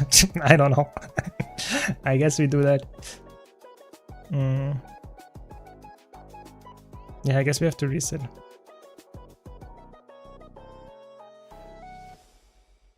It is what it is. Or do you have some trick here? I don't think so. Doesn't look like it. Punishment for sneaking around? Yeah, that's pretty sad. That's pretty sad. What can you do? What can you do? Yeah, I mean, that's the sad part about dungeons to some extent. They are so buggy. You could see now, we did like, how many did we do? Like, that was the 8 dungeons, and we did like 3 of them were bugged. Like 2 of them uncompletable when we had to reset. It's a bit sad. It's actually a bit sad that this is the case, that dungeons are so, like, I don't know, just you get punished for playing it and you want to be fast and you get punished for that and you have to reset. That is just not feeling great. I guess we just do it again. That's okay. Now we know how to do it, I guess.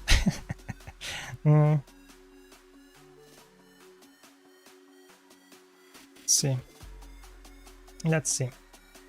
Yeah, if you have any other question, just let me know. Just let me know. I mean, we can just do it as 4, I guess. Very honest here. Fish hater, underwater hater. Yeah, that follows. Yeah, I mean, makes sense, you know. Makes sense for sure. But you know, I really think a lot of people, that is actually a good question. Would you like to have more underwater content? That is an honest question. Like, let me know here in chat. Like, do you think, as the people in chat, more underwater content would be good for the game? And would you play it? That is a good question. You see, there is a lot of no in the answers here. Like, is there anyone that says yes? Like, actual yes? You see, it's not only me that hates underwater content. I think it's like almost everybody says no. Welcome, Piggy. Welcome, Piggy. So oh, we have someone that says yes. Yeah. We have someone, Joy said yes in the YouTube chat. So another one, Marcelo said yes as well. And Stoic. So, I mean, there are some people that actually would like it. But the thing is, would you like really like to play that? Like, is that something that you like play constantly? Even if you say yes here, would you play that every day? Would you say that is fun? I mean, I personally think underwater content comes with two big things. First, they would have to balance something because underwater is completely unbalanced. Some attacks are insanely strong, other attacks are completely underwhelming. Like way worse than in actual Guild Wars 2. So in the on-land Guild Wars 2. So I think that needs to be balanced. And the second part here is they would have to do some content for it. You know, you cannot just make underwater content like in one map and say that's it, we never do it again, because then people either don't play this map or they play the map but never do it again. I don't know. Wait. So there we go. We'll just throw it to you. There we go. Give you some super speed. Oh, we already did the part. This one. Okay, I guess. Why is the NPC always standing on my F button? There we go. Oh. It flies so slowly. Nice. We have someone that knows how to solo it. Very good. Like I really hated this path back then to solo it because it was for me always the thing that was like keeping me from soloing it because I never did the mechanic correctly. Bit more. There we go. We did it. We are way faster this time. Do you notice the difference? Like we needed like 2 minutes to get here. Not even. And then the last time we did like at least 5. Yeah. Depends on the class to play. Some classes are so weird and not able to use. Yeah, exactly. Like Mechanist is like really horrible underwater. There's some other things like underwater needs, like I think they completely abandoned it. I don't see that underwater content is like for them something they have on the table even. Because they just designed elite specs that are not working underwater. Yeah, so they say like, yeah, I mean, either you are in bad luck or they just say, nah, that underwater will never happen. So I think both options are not good. Like, yeah. Underwater Guild Wars 2 is so beautiful. It's a shame how the underwater combat system is so bad. I think the underwater combat system is not even that bad. It's just a problem. A 3-dimensional combat is pretty hard to execute well. I don't know which game that actually is an RPG does it pretty well. So if you stand in the hitbox here in the part, then you can actually move it back. Yeah, move it back a bit. Then we can do the one shot here if we move it into the void. Move a bit more. Yeah, the Mesmer wall dome is pretty good. And the Guardian wall, if you put it here, you can one shot as well on the wall. That was the trick back then. Oh, we have the bubble on us. That's a bit annoying, but I guess yeah, dome is better. Yeah, dome is better. Feedback is better. So this time, please don't bug. Just don't bug, please, NPC. That's the only thing I ask of you. Just don't bug again. Yeah. People who unironically said yes need to improve their metal, do aquatic fractal daily for a month to validate your opinion. I'm actually, like, I'm surprised that we had 3 people that said yes. I expected less. I really expected less people doing that. Because I think underwater combat is not even horrible in Guild Wars 2. It's just so dated. And it's also, like, with the balance, it's just not fun in a lot of cases. That I was surprised to see that many people say yes. But, I mean, different opinions is completely fine. You know, I was just surprised. That's the main thing here. Okay, we did that. Okay, this time we got the kill the ads. Okay, widgets. The spiders. I love to play Firebrand and Reaper underwater. I mean, I actually have no clue how good they are. Like, I play so little underwater. I think the last time I played underwater content was probably doing some dungeon tour where you had to do the, how's it called? The Honor of the Waves dungeon pass where you have the end boss underwater. That's the only time where I remember that I did underwater content actually actively playing. Yeah. I don't mind if they removed it, but it would be funny in World vs. World when people jump to water, no one can do anything. I think they will leave it as it is. I don't see that they will ever change underwater combat in a meaningful way, like positively or negatively. I don't see that. Maybe I'm wrong. I would be like positively surprised, I guess, but I don't see it. Okay, so.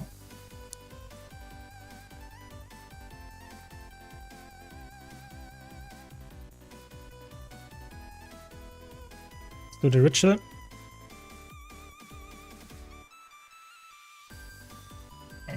What's your top 2 classes that you enjoy the most playing? For me, it's Mesmer and Elementalist. I would agree with this actually, right now. For me, Elementalist is really flexible and really fun. Mesmer is just the carry class for PvE. Yeah, this would be my top picks. Ooh, that was a big stone. Nice, we got the giant up here. Like, the challenge mode activated.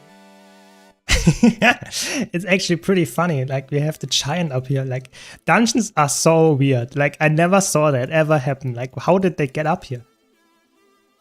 It's fine. Now we kill the Lord. We have someone dead here. That's okay. That's okay. Let's kill the last boss here, and then we can do one DRM. And then we have the full dungeon, like, rush event completed and got a lot of the tokens. So, pretty good. And you could see a little bit of the dungeons, you know, if you never saw them before or never did them fast, decently fast. Yeah, that's dungeons in a nutshell.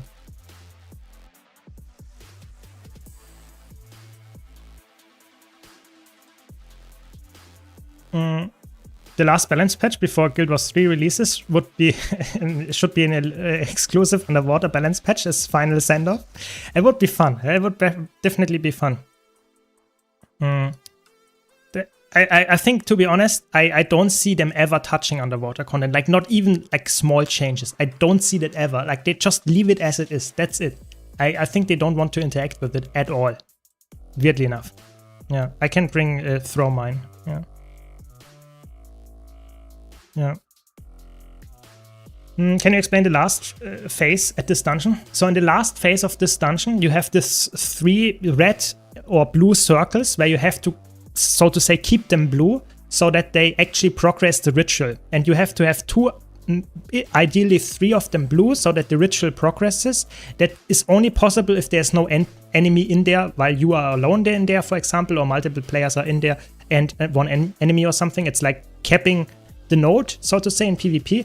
And if you cap all the nodes at the same time and hold them, then the ritual progresses and the Wraith, the end boss, is actually become vulnerable. That's how it works. And then you just burst the boss.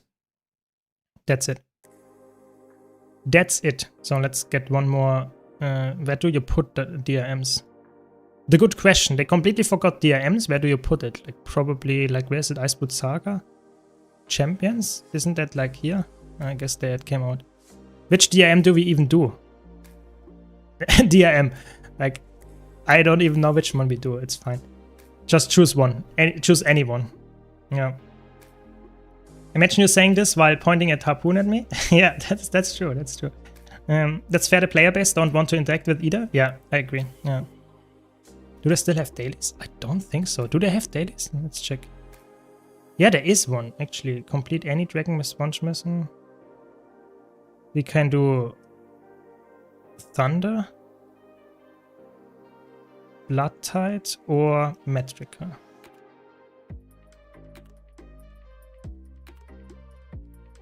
Very good. April Fool buffing underwater skills and mount to test a new map and combat system for the next Guild Wars 2 expansion. I mean, I would be like, it would be so funny. Like, the new underwater, like the new World vs. World map should not they should just be underwater, fully underwater. That would be such a good April Fool's joke. Like releasing this, like, I don't know, it's probably a bit late now because they wanted to release it at some point this year, but it would be so funny. Like you have a snow map, you have this desert map, and then a fully underwater world versus world map. Yeah. Yeah. Wait, we need all of them? Have we just need one? Yeah, just need one. Ah, you mean all of them at the same time? Yeah. Very good, very good. I think it needs so much work to balance, and nobody really likes it, so it's just not worth the effort. Yeah, I agree. I think that's the big issue, that you need to balance it and you need to make content for it, which are two huge things that are just generally like really like a lot of effort for content that maybe players will not even enjoy, even if it's executed well. So yeah, it definitely, I think it's the biggest issue that they have here is it's just the resource time that they have to invest for it, at the same time as being like not really wanted. It's just not worth it. Like I don't see a world where they say like, yeah, that's what we do. That's the core feature update we want to have. And everybody will like that. Like that is just unrealistic. Okay, let's spar with them. Can we do all of them? No.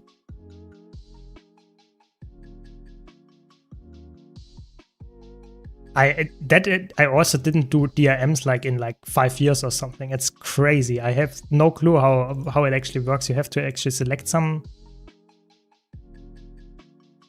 NPCs to help you. Ah, yeah, there was something like that. It is crazy. Yeah.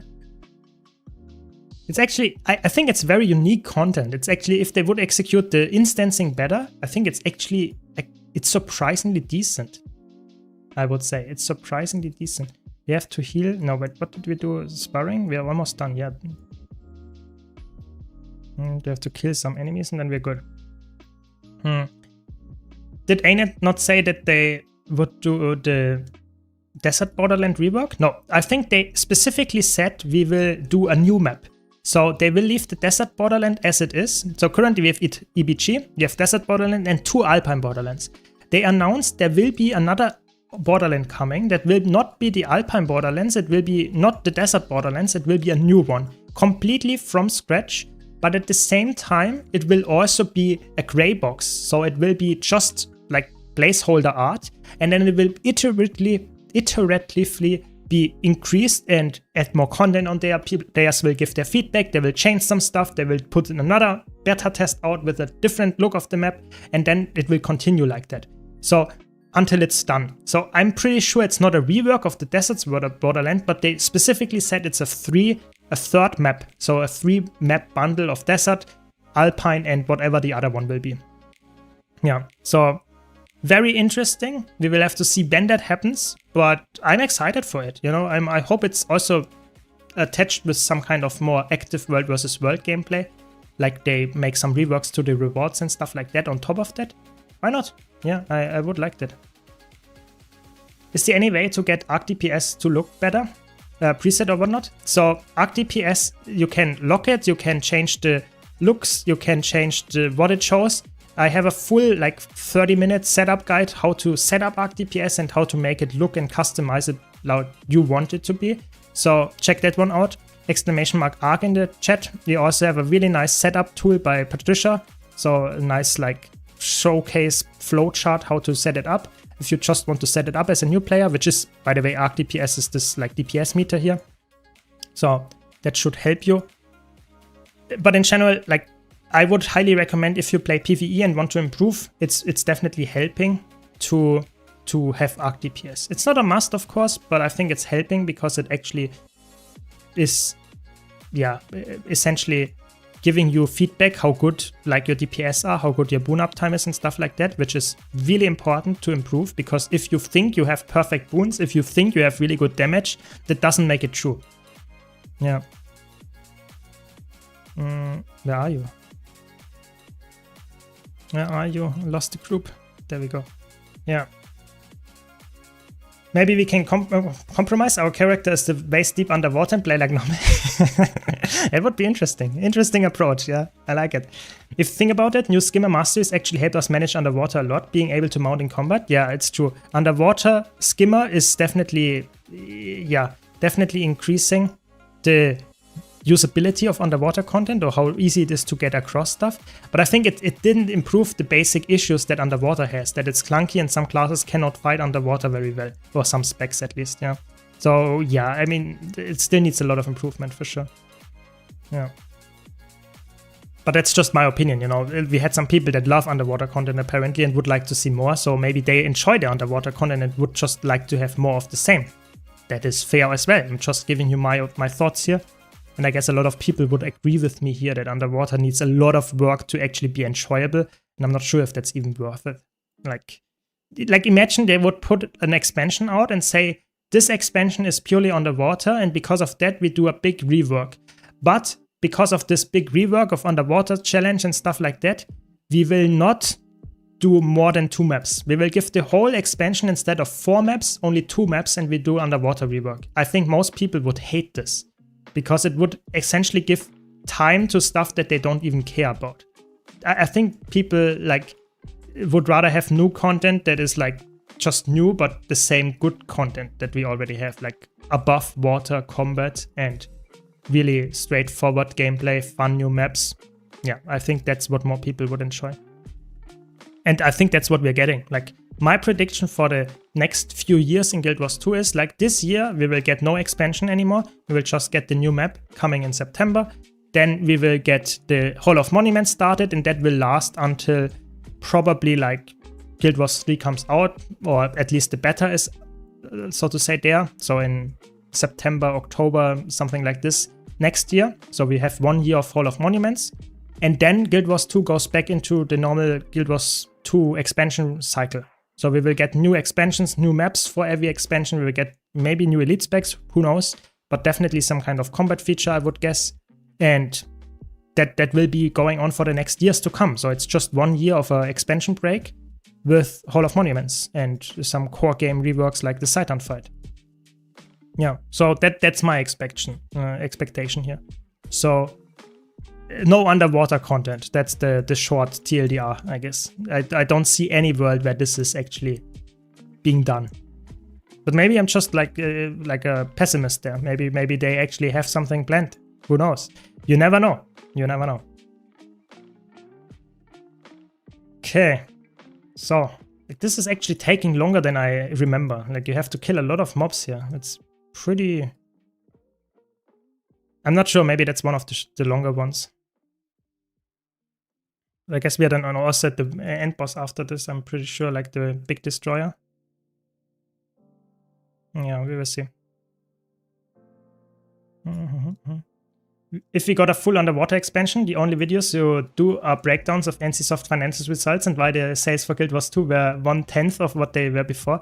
Yeah, I feel like if there would be any like reason to like for like left in NCSoft or like ArenaNet to make content that is like selling well, I think that would not be underwater. Like any other content would probably sell better.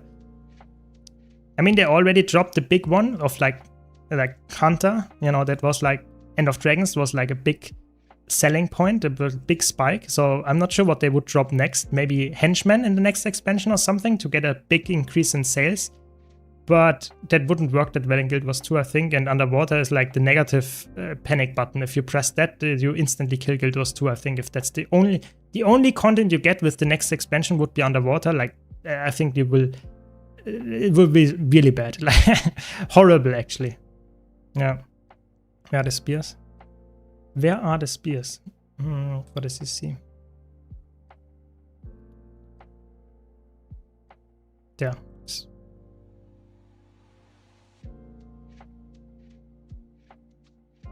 Give me the spear. Early in stream, how did you get Scrapper in Super Zoom? To Super Zoom? I mean, that was just normal. That was normal super speed. Just super speed, nothing else. That's what Scrapper has normally access to. You just need a trait in Scrapper that gives you super speed with the gyros, and you're good to go. Yes, why do I not get any spears?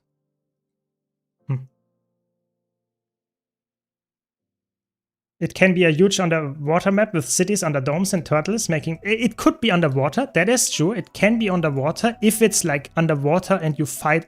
Oh, we have to... Okay, we did get the CC, very nice. If it's underwater but you actually fight on land, that would be okay. Like if it's just story-wise, you're actually underwater but the maps itself is, so to say, on land and dry, that would be good, yeah. That is... Then I'm completely fine with it. But everything else, do we get it? Yeah, we got it. Ah, there's another one next to it. I was wondering, how do you get there in that time? Yeah. You're able to use weapons while gliding, thoughts? I think that would be like making underwater combat on land. Because the thing in underwater combat that's so hard to balance is essentially that you have 3 dimensions that you can like make, so to say, move and change stuff. So for me, that is the main issue in underwater, that you have like up, down as well, instead of just left and right. That is the main problem. And you will have the same if you do in gliding to some extent. Yeah. That's the main thing here, the main issue, I would say. There we go, we did it. We did all of them. I think all of the... we have to, what do we do? Speak with Lady Camilla. Okay, we can do that. Very good. Customizable heroes, and you need to grind separate legendary hero armor, trinkets and weapons for 9 heroes, infinite content. Yeah, exactly. I think that would be probably, if you would want to have something that will stay active and somewhat like people would engage with it for years to come, making customizable heroes, and they need different gear or they need legendaries on their own. Yeah. That would be probably the way to do it, because then you have a lot of content, like a lot. Yeah, for sure. I'm not sure if that will be the case, because I think it's pretty hard to implement. How would that work in Guild Wars 2? How can you have NPCs to make your life easier without breaking the game? I think that's pretty challenging, but if you do it well, yeah, I would agree that would be probably something really, like, really, really good. So where's this, like, Camilla NPC? Ah, there it is. And then we are done. We have the full fractal... No, not fractal, dungeon rust stuff completed. Wait, what's done? Right. Ah, no, we need one more dungeon one. Okay. Hydrate, good point, good point. Troubadour and Ritualist are the main specs I've played in VOE. I need to try a few others, but not sure what I want to do. They are really good, yeah. What do we want to do? Which path should we do next? We have one more to do. What is a fast one? It's a fast one that we didn't showcase today.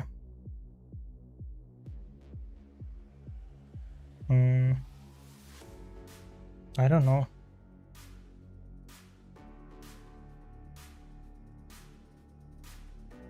I don't care. I just, yeah, I don't know.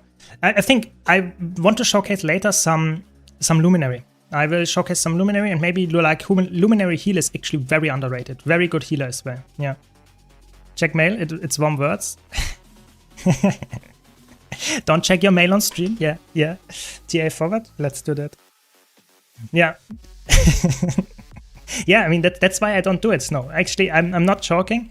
I'm not sure if I have the, where is it, the profanity filter on maximum, so that I just, in case I record a video or something, it's just filtered and I'm not like scared to show this like chat or whatever. But I'm not sure if it also filters mails. I'm pretty sure it doesn't, but I'm not sure. I have not tested and don't want to test it on stream for sure. So yeah, definitely something to keep in mind. Yeah. Forward, very good, very good. Yeah, but I think like I would say this with the henchmen and that stuff. I'm pretty sure this is not happening in Guild Wars 2. I think it's too hard to implement, and it's way more fitting, like suited for Guild Wars 3. They told us in Guild Wars 3 that it will be a game that is focused on smaller groups, and you can do it with friends or with NPCs. that's very telling me that you have to play in a 4 or 5 person group maybe. And in this group, you either have full NPCs, you have maybe a mix of NPCs and players, or you have full players. And then you can do it. Yeah. Can you open it? What do we do? Twilight Arbor. No, not here. Not this one. Wait, I need a different character. Which character did it? Like, I have too many characters. I really don't know which one did it. Like, that's a good question. Maybe my elementalist? Maybe? Who knows? Who knows? Where is it? Like, Lion's Arch? That's a bit annoying with it, that you would need to... Okay, we already have someone. Like, good. Until I found a character, we have someone. Very good. It's hot here, 32 degrees. Yeah, that is true. That is true. That would be a nice warm words mail for sure. Yeah, I mean, it's true. It's warm here for sure. It's warm.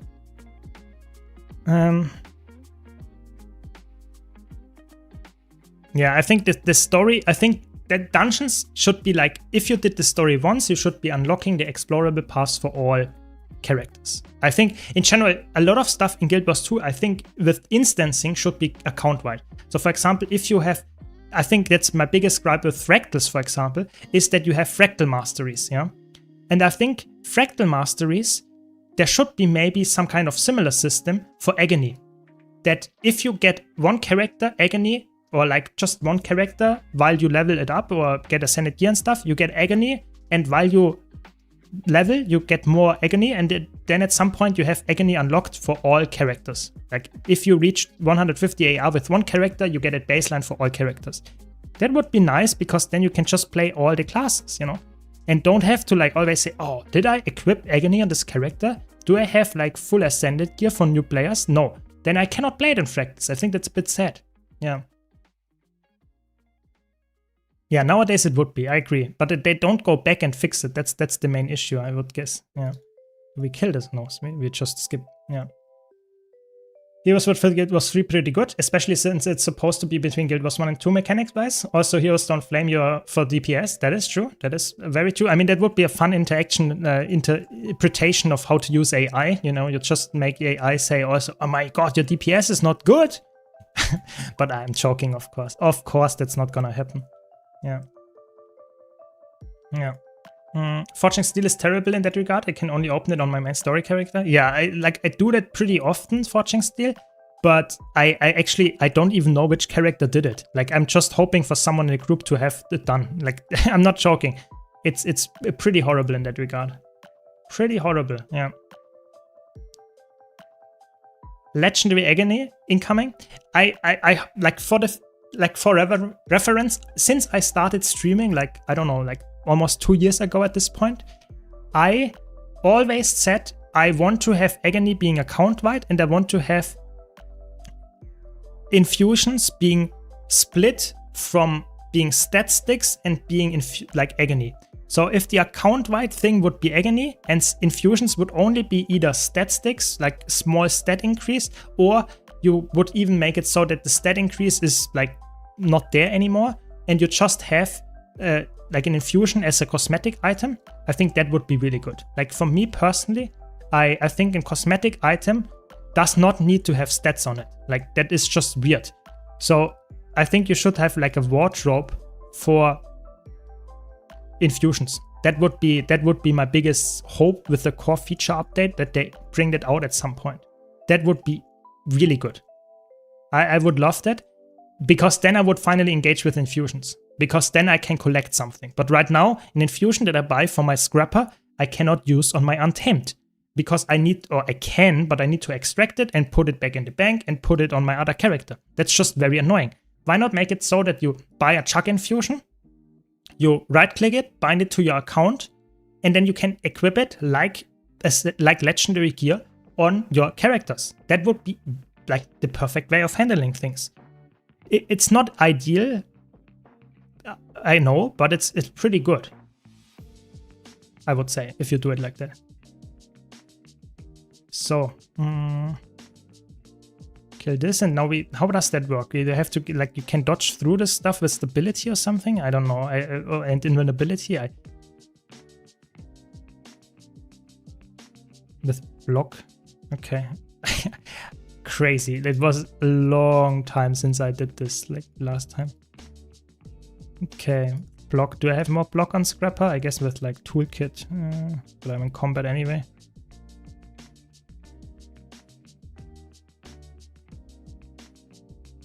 So weird that you can block this knockback. What is this? Like, the dungeons are so weird in the design, I have to be honest. So weird. There we go, we did it. Your own hero is kicking your ass because of low DPS. That would be impressive if they implement that. That would be very impressive. Yeah, it's an instant knock, instant down. It's weird. It's really weird mechanics here in dungeons. We never saw that again. Like, pretty weird.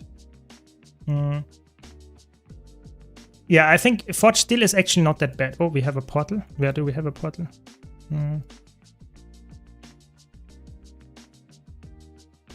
Where do we have a portal? There we have a portal. Very good.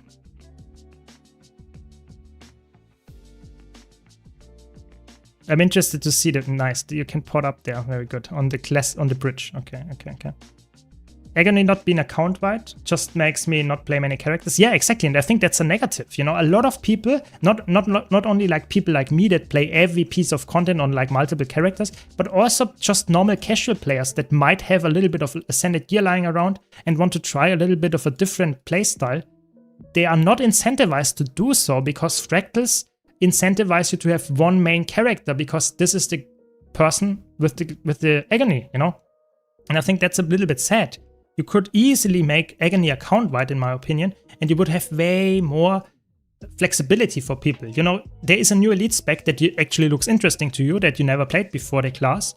Just equip some exotic gear and play it in Fractals. Nowadays, that is just really bad because you need the Agony as well. But for the future, I think if they make it account-wide, why not? I think that would be pretty solid. We can kill those. They give some big loot. Big loot. No, not big loot, but they give some experience. Yeah. I think that equipment tab, build tabs should be account-wide and not per character. Yeah, I mean, that was pretty much a decision because of economics. Like, they want to make, financially make some profit with that. Otherwise, it would be way more healthy for the player base to not have that character bound. That same goes for bag slots, 100%. But that's just how it is. Yeah, they decided to do that. Yeah. Legendary Agony at this point, after the Legendary Relic incident, would probably require 3 million plus 1 and another 20k plus 9. Yeah, I mean, it would probably be quite expensive, but I think if they manage it well in a way that you don't need certain things that are already in the game, but you need, like, for example, a certain amount of fractal relics or whatever, or maybe a new currency, I think that would be good, like, to be honest. Like, just a big sink after Fractal God that you can go for. Like, maybe Legendary Infusion could be good. Like, I'm not saying that would be the best way of handling it, because like I said, it's not incentivizing new players to do that. I think it would be better if you make it in a way that like new players get access to that instantly as well, this feature. But it would be probably better to have a Legendary Infusion that costs a lot and would have it on every account, on every character on the account, than having it not at all. That is my take there. But it's not ideal, yeah. Welcome, Hannah, welcome. Could you do some tests on your free-to-play Condi warrior build now that they got rid of Flurry? I will do some tests and see if that's actually like still decent or how it works. I have to test it, yeah. Good point. Not today though, but I will get there. I love Berserker, the speed and class fantasy of it, but it feels like it's not very desirable in endgame content. No, I wouldn't say so. It's actually it's right now one of the best DPS builds to play. It's very bursty, has good AoE. It's melee, but it's really bursty. You can also play Condi. It's pretty good. It's just not the easiest. So I would say if you like to min-max and like the spec, it's pretty good. It's really good, actually. Yeah. This time we got it now. Thanks for joining. Very good. Nice group. We did it. Full dungeon rush completed. And that's it. Welcome, Tech Giant. What are your thoughts, expectations after the Guild Wars 3 announcement? I like what we heard. I really hope we get more of it. We get more features, yeah. I really hope we get more, like for me, features is the selling point of the game. So my hope is that in the next months, they tell us more about the game. Not only in terms of like how it plays, but also what you like should do. What is the end game loop? What is the, like, what are the features? What is like, what does it mean build crafting is on another level or something like that? What does that mean? Yeah. So that would be for me very interesting. But yeah, I mean, I cannot influence that. Other than that, I think Guild Wars 2 and Guild Wars 3 will go hand in hand, and we will have a like Hall of Monuments period the next year in Guild Wars 2 starting in September, and then we will have 1 year, maybe a bit more, where Guild Wars 2 is a bit like you get updates every now and then, every 2 months or something. I would expect new Hall of Monuments, and then Guild Wars 3 goes into beta, and then Guild Wars 3 will be out, and after that you will probably get some big, Guild Wars 2 expansion again. That is the very likely scenario there, I would say. Yeah, those two, that would be my main guesses. Yeah, hope that makes sense. First time I played Berserker, I went to Heart of Thorns and was humbled immediately. Yeah, I mean, it's Berserker can be squishy, but you can play it also very, like, it can be very good if you play it well. It's a skillful class for sure. For sure. Yeah. I think we can all agree that 3 was announced way too early due to the pressure of a year of maintenance mode in Guild Wars 2. I would personally say that I don't know what they have planned. Yeah, what they have planned for the... I don't know what they have planned for the next few months. I personally, when they announced it, as a content creator, I thought, nice, they announced it. And now they will do some reveals, some sneak peeks, some trailers, whatever, over the next, every week, a small news drop. But over the last 2 weeks, we didn't get anything. So for me, it was like, what exactly was the reason that they revealed it that early, and then don't really have any news to follow up on that? So I'm a bit like, what is going on? What's the idea here? Not completely sure, to be honest. So yeah, that is for me a bit like, what's the idea here? Not completely sure. But maybe they have some bigger plan. You know, that is always my hope, that they have some bigger plan, and there is something that they will reveal next week that is giving us, like, for example, they will maybe tell us there will be 10 classes, and we will give you over the next weeks rather, every week we will get you one more class reveal. Why not? You know, that would be, for me, interesting. But I don't know. I really don't know. I guess we will take some CC here. Yeah, but I really don't know. I really don't know why they revealed it so early. I think, for me personally, that is an agony check here. That was a classic. Yeah, we need some agony on you. That's okay. So for me, the reason that they revealed it that early is probably twofold. I would say they would have thought that what happened as well, I can see that on my views and my YouTube channel as well, that more people are actually playing Guild Wars 2 now. So even though veterans don't really care too much about it, like Guild Wars 2 veterans think, why do they reveal it?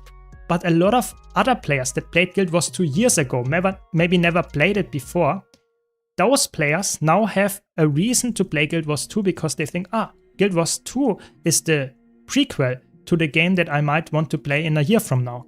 So they actually brought a lot of new players or returning players back to the game. So that's probably what they expected, and that's what happened. I can tell you that much. That what's definitely happened. So for me, I would say that is probably the reason why they revealed it so early, because they thought that this will actually help them in the long run to get more players stuck with Guild Wars 2 for now until Guild Wars 3 comes out. That is probably the reason why they revealed it. Yeah. New game teasers are years ahead all the time. Yeah, I think that makes sense. Yeah, exactly. I mean, that's normal, but I think ideally you would keep up the hype. Yeah, ideally you would keep up the hype in a way that it consistently gives you small news drops that are actually hyping you up again, like saying, oh, Guild Wars 3 is announced. And then 2 weeks later, you say, oh, there is this cool endgame content that I really want in my game. Yeah, stuff like that. And then 2 weeks later, you get like to tell you, this build crafting element, this is what's missing in World of Warcraft for 20 years. Yeah, I think that if they do it well, this hype up can lead to insanely good like execution as well. But I'm not sure. It doesn't really look like they are doing it right now in that way. I'm not sure. And I agree. I think it's pretty cool that they give us so much information. So I'm pretty positive about it. I'm just hoping they will continue to give us a lot of information. That is my biggest hope there. I really hope that they are not silent for the next months. That would be a big shame, I would say. Yeah, for sure. Played it at release, got back to WoW, quit WoW, Guild Wars 3 announced, let's check Guild Wars 2 again. Yeah, exactly, and I think that's what a lot of people have, and that's a really good thing. I like to have more veterans, returning players play the game again, because that makes it more alive, that makes it more interesting. It's just a well-rounded experience in general. I think that's what we need. We need more players playing of all type of experience levels, and I think if an announcement makes that happen, I mean, that's what we like. I hope our player comes back before we are at the end boss, because it's a bit annoying to have no alacrity here. Wait, we have alacrity, we have no quickness, that's what I meant.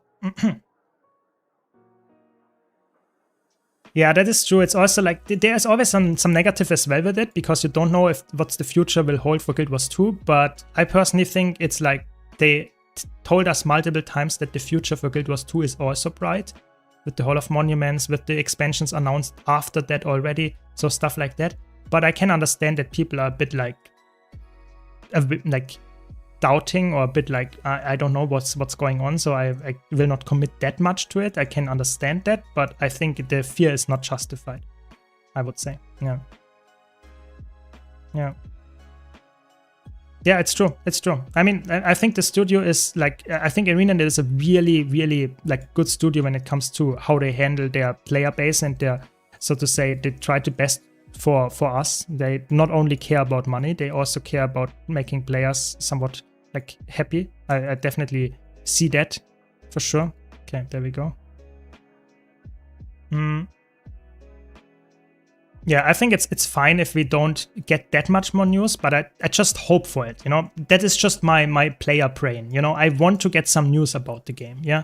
For me, it would be awesome if I get more news about it, because I'm just interested in the game. I want to see what is actually going on. What is the end game of Guild Wars 3? Is it something that I will play for thousands of hours, or is it something that I will play for 50 hours and then I'm done with the story or whatever the game provides at launch, and then I'm like not that like hooked anymore?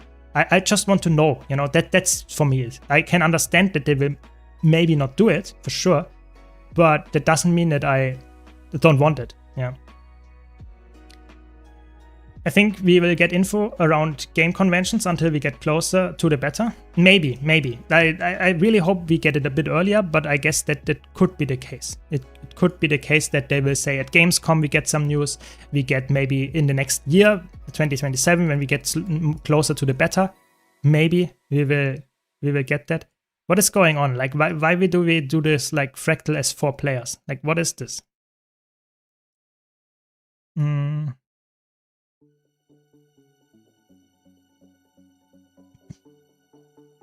Yeah, that's actually pretty crazy. Like, that's the ultimate fractal leech. You join, so everybody thinks, yeah, we are a 5-person group, and then you leave because you say you need some gear or something, and then they do it as 4 people, and you just join at the end boss, and you don't have to do anything. Like, that's crazy. Yeah. I remember the old Gamescom Guild Wars 2 panels in 2012 and 13. They were so good. Yeah, I really hope they do stuff like that as well. Like for Gamescom, it would be really nice, or in general for the gaming conventions, that they give us some news with the big like conventions, and that will keep us engaged, and maybe also some showcases of actual like footage of gameplay. We saw the trailer, which looked nice, but I think it didn't give a lot of the gameplay away. Yeah, it looked nice. We saw a bit of the graphics and stuff, but the actual gameplay is still a complete mystery. So that would be, like, for me, the biggest hope. But we will have to see. Yeah. Okay, so let's equip some food. Don't have any healing food. Not good.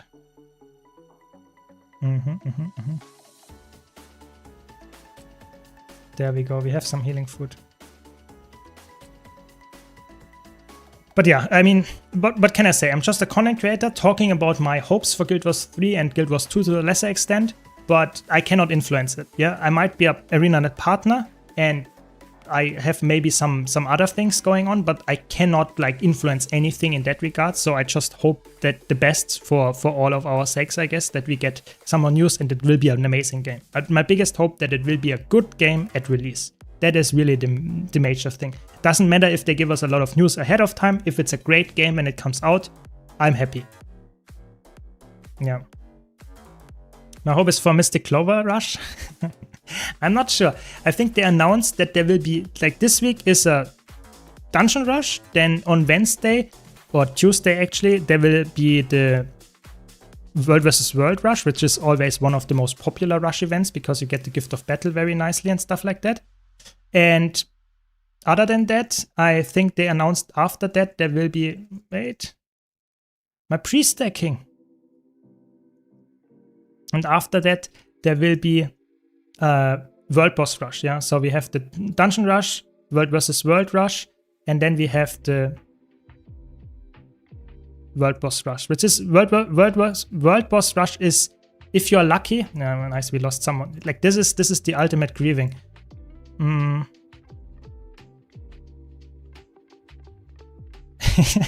It's good. It's good. This person did not do the whole fractal and now they died instantly. It's okay. It's okay. They did a revive orb. So I'm glad they did that because otherwise it would be very annoying. But yeah, like the rush events are pretty nice, but I have to be honest, like I'm a veteran. Some of the Dungeon Rush now was nice and all, but for example, the Roller Beetle event I did not engage with most of the time. It's just there are some rush events that are just feeling not that good. I think they should do a bit more flexibility. Like maybe they should do really like some kind, maybe not necessarily this specific one that you mentioned with the Mystic Clover Rush, but why not? You know, why not? I think that would be somewhat fun, you know, giving us a rush event for like doing all kinds of different content that gives you normally Mystic Clovers, and in this rush event you get even more Mystic Clovers. Why not? That would be somewhat interesting. New players would love this. So yeah, I mean, more variety in rush events. Why not? Yeah. Why not? They could do a raid rush. I mean, I guess raids are a bit more popular than, for example, like some other things. But I don't know. Would be cool to have stuff like that. We don't have it though. Yeah. Dervish back. Yeah. I mean, that would be very fitting, to be honest. Getting Dervish back in Guild Wars 3. I would expect that, to be honest. Like, I don't know. I think for me, I think there are multiple things that I have like to say about the classes in Guild Wars 3, but I think there might be a classless system so that you can swap your classes on the fly, like Final Fantasy XIV style. I can see that one. I really see that happening. What's the dungeon event? Do we just go in the LFG? Yeah, you just go in the LFG and do a dungeon run and you get more loot, and that's essentially it. Yeah, that's it.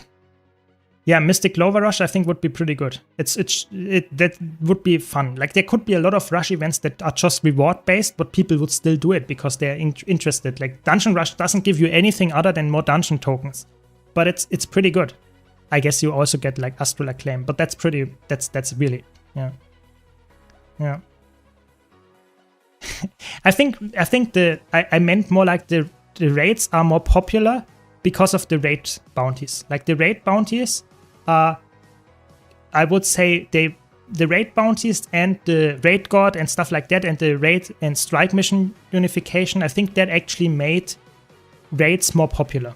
I really strongly believe so. And I think that is like, if there would be a raid rush and it's executed well, I think that could also lead to some really good like things on top of that. Like, why are we doing actually a pre-stack here? Why are we pre-stacking before we get engaged? It's very interesting tactics here. It's fine, it's fine. I guess we can do a pre-stack again, but we don't need to pre-stack for the Assault Knights, I think. Maybe they don't want to GG here, who knows? Who knows?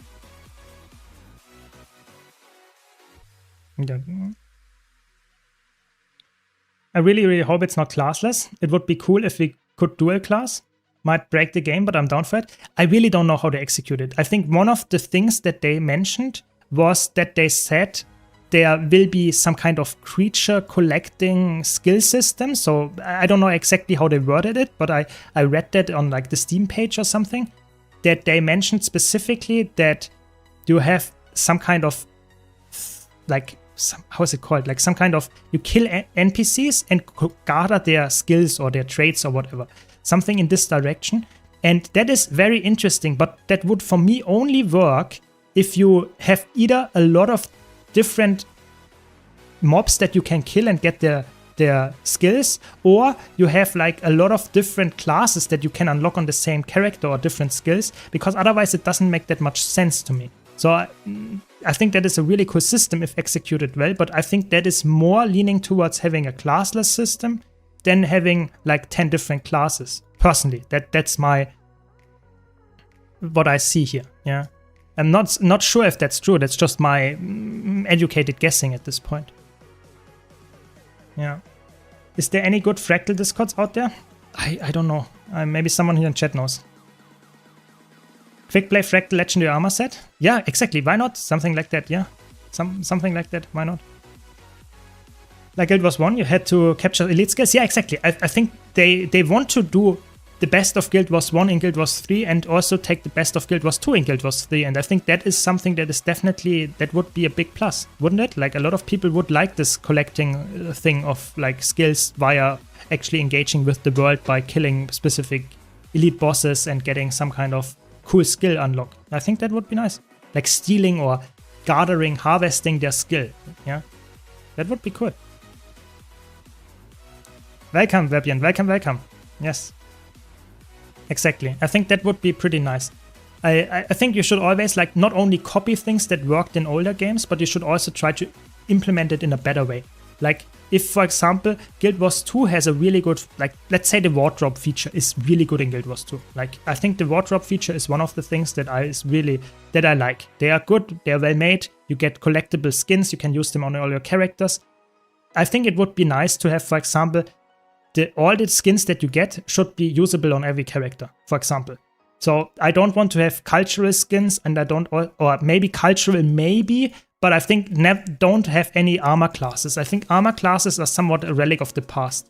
I think that's not necessary. Maybe that's a hot take, but I think if you want to equip a trench coat on a heavy armor class, you should be able to do so. Yeah, and stuff like that. So I think you should implement features that you have in the game already in like Guild Wars 2 or Guild Wars 1, even better than they are there. I think that is like what I think would be awesome. Yeah, like iteration on things that exist in other games. Yeah, for sure. I loved how you could create your own build in Guild Wars 1. I hated how the weapon skills were locked in Guild Wars 2. Maybe they do something about this as well. Yeah, who knows? I honestly think they can only lose with a raid rush. Either the rewards suck and people are biased against raids validated, or the rewards are so good that you have endless forum complaints about favoring toxic content.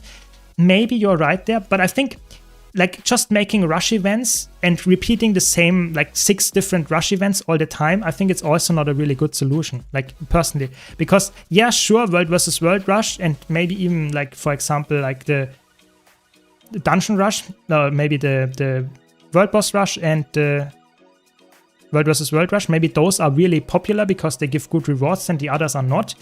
But even after this, like after the 7th time they did the same rush event, it's pretty boring. So I think they should maybe like do some reworks of them or give more of them. Like just, I don't know, maybe someone here has a good idea for a rush event. If it doesn't have to be a raid rush, but something, you know, that is a little bit like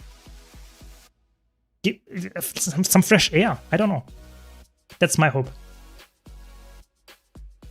So, yeah, I think that's a good point here by Loco. I think it's really good that like ArenaNet introduces like cross-platform play. I think that makes the audience way broader. I know some people fear that it might be less deep combat, but I think if it executed well, I think it's a pretty good and pretty solid thing to have. So I'm looking forward to that. Having more players, broader audience means more popularity, more population in the game. I think that's good. Yeah, jumping partial Ross. Well, maybe, who knows? I mean, we will see some kind of rush events happening with the, how is it called? With the Hall of Monuments coming up. So the Hall of Monuments will act effectively as rush events, because if there is, for example, Hall of Monuments for core Guild Wars 2 happening, then people will rush all together in core maps and will complete the Saitan fight, will complete the Ore Meta event or whatever, yeah? So they will do that when the Hall of Monuments happens. When there is a Heart of Thorns Hall of Monuments, which will come after the Heart of Thorns Monuments, they will actually all rush into Auric Basin, Verdant Brink. All of them will do that. So I actually expect this to be the case anyway, so maybe that's all a little bit unjustified, the concern about having more rush events. But still, I would say that would be a nice thing to bridge the gap between some kind of content routes. Yeah. Which would you prefer when it comes to Fractals? Chronomancer, Bull heal, or Mechanist, Alacrity support heal? Always the Chronomancer. Mechanist is pretty bad for Fractals. It's not horrible, don't get me wrong, it's just, in my opinion, Chronomancer is way more flexible. Yeah. In tier 4, in normal tier 4, it's fine. You can play anything in tier 4 Fractals, to be honest. You can even play, like, if you wanted to, like, heal Deadeye, I have to be honest, that would be okay. Like, it could be played. I'm not saying you should play it, but you can do that. I think in, like, challenge modes, I would not really like a heal Mechanist, though. It works, you can make it work, and it's like, decent enough. But it's, like, Chronomancer is just so good at what it wants to be in, like, what you want to have as a healer in challenge modes. Yeah, it's just really good. The stealth heart in core. Oh yeah, bad memories for that one, for sure. For sure. I mean, map queues, that is pretty interesting. Like, I think we had a lot of the stuff with, like, we had a lot of improvements with the mega server system and queuing and stuff like that since the core events or the core stuff was introduced. So I think it's actually very interesting how that will be when there is like a rush of players, veterans and new players alike, to get into certain maps for the Hall of Monuments. So let's imagine you have to kill Tequatl, which is pretty likely that you have to engage with some of the bigger world bosses in the Hall of Monuments core thing.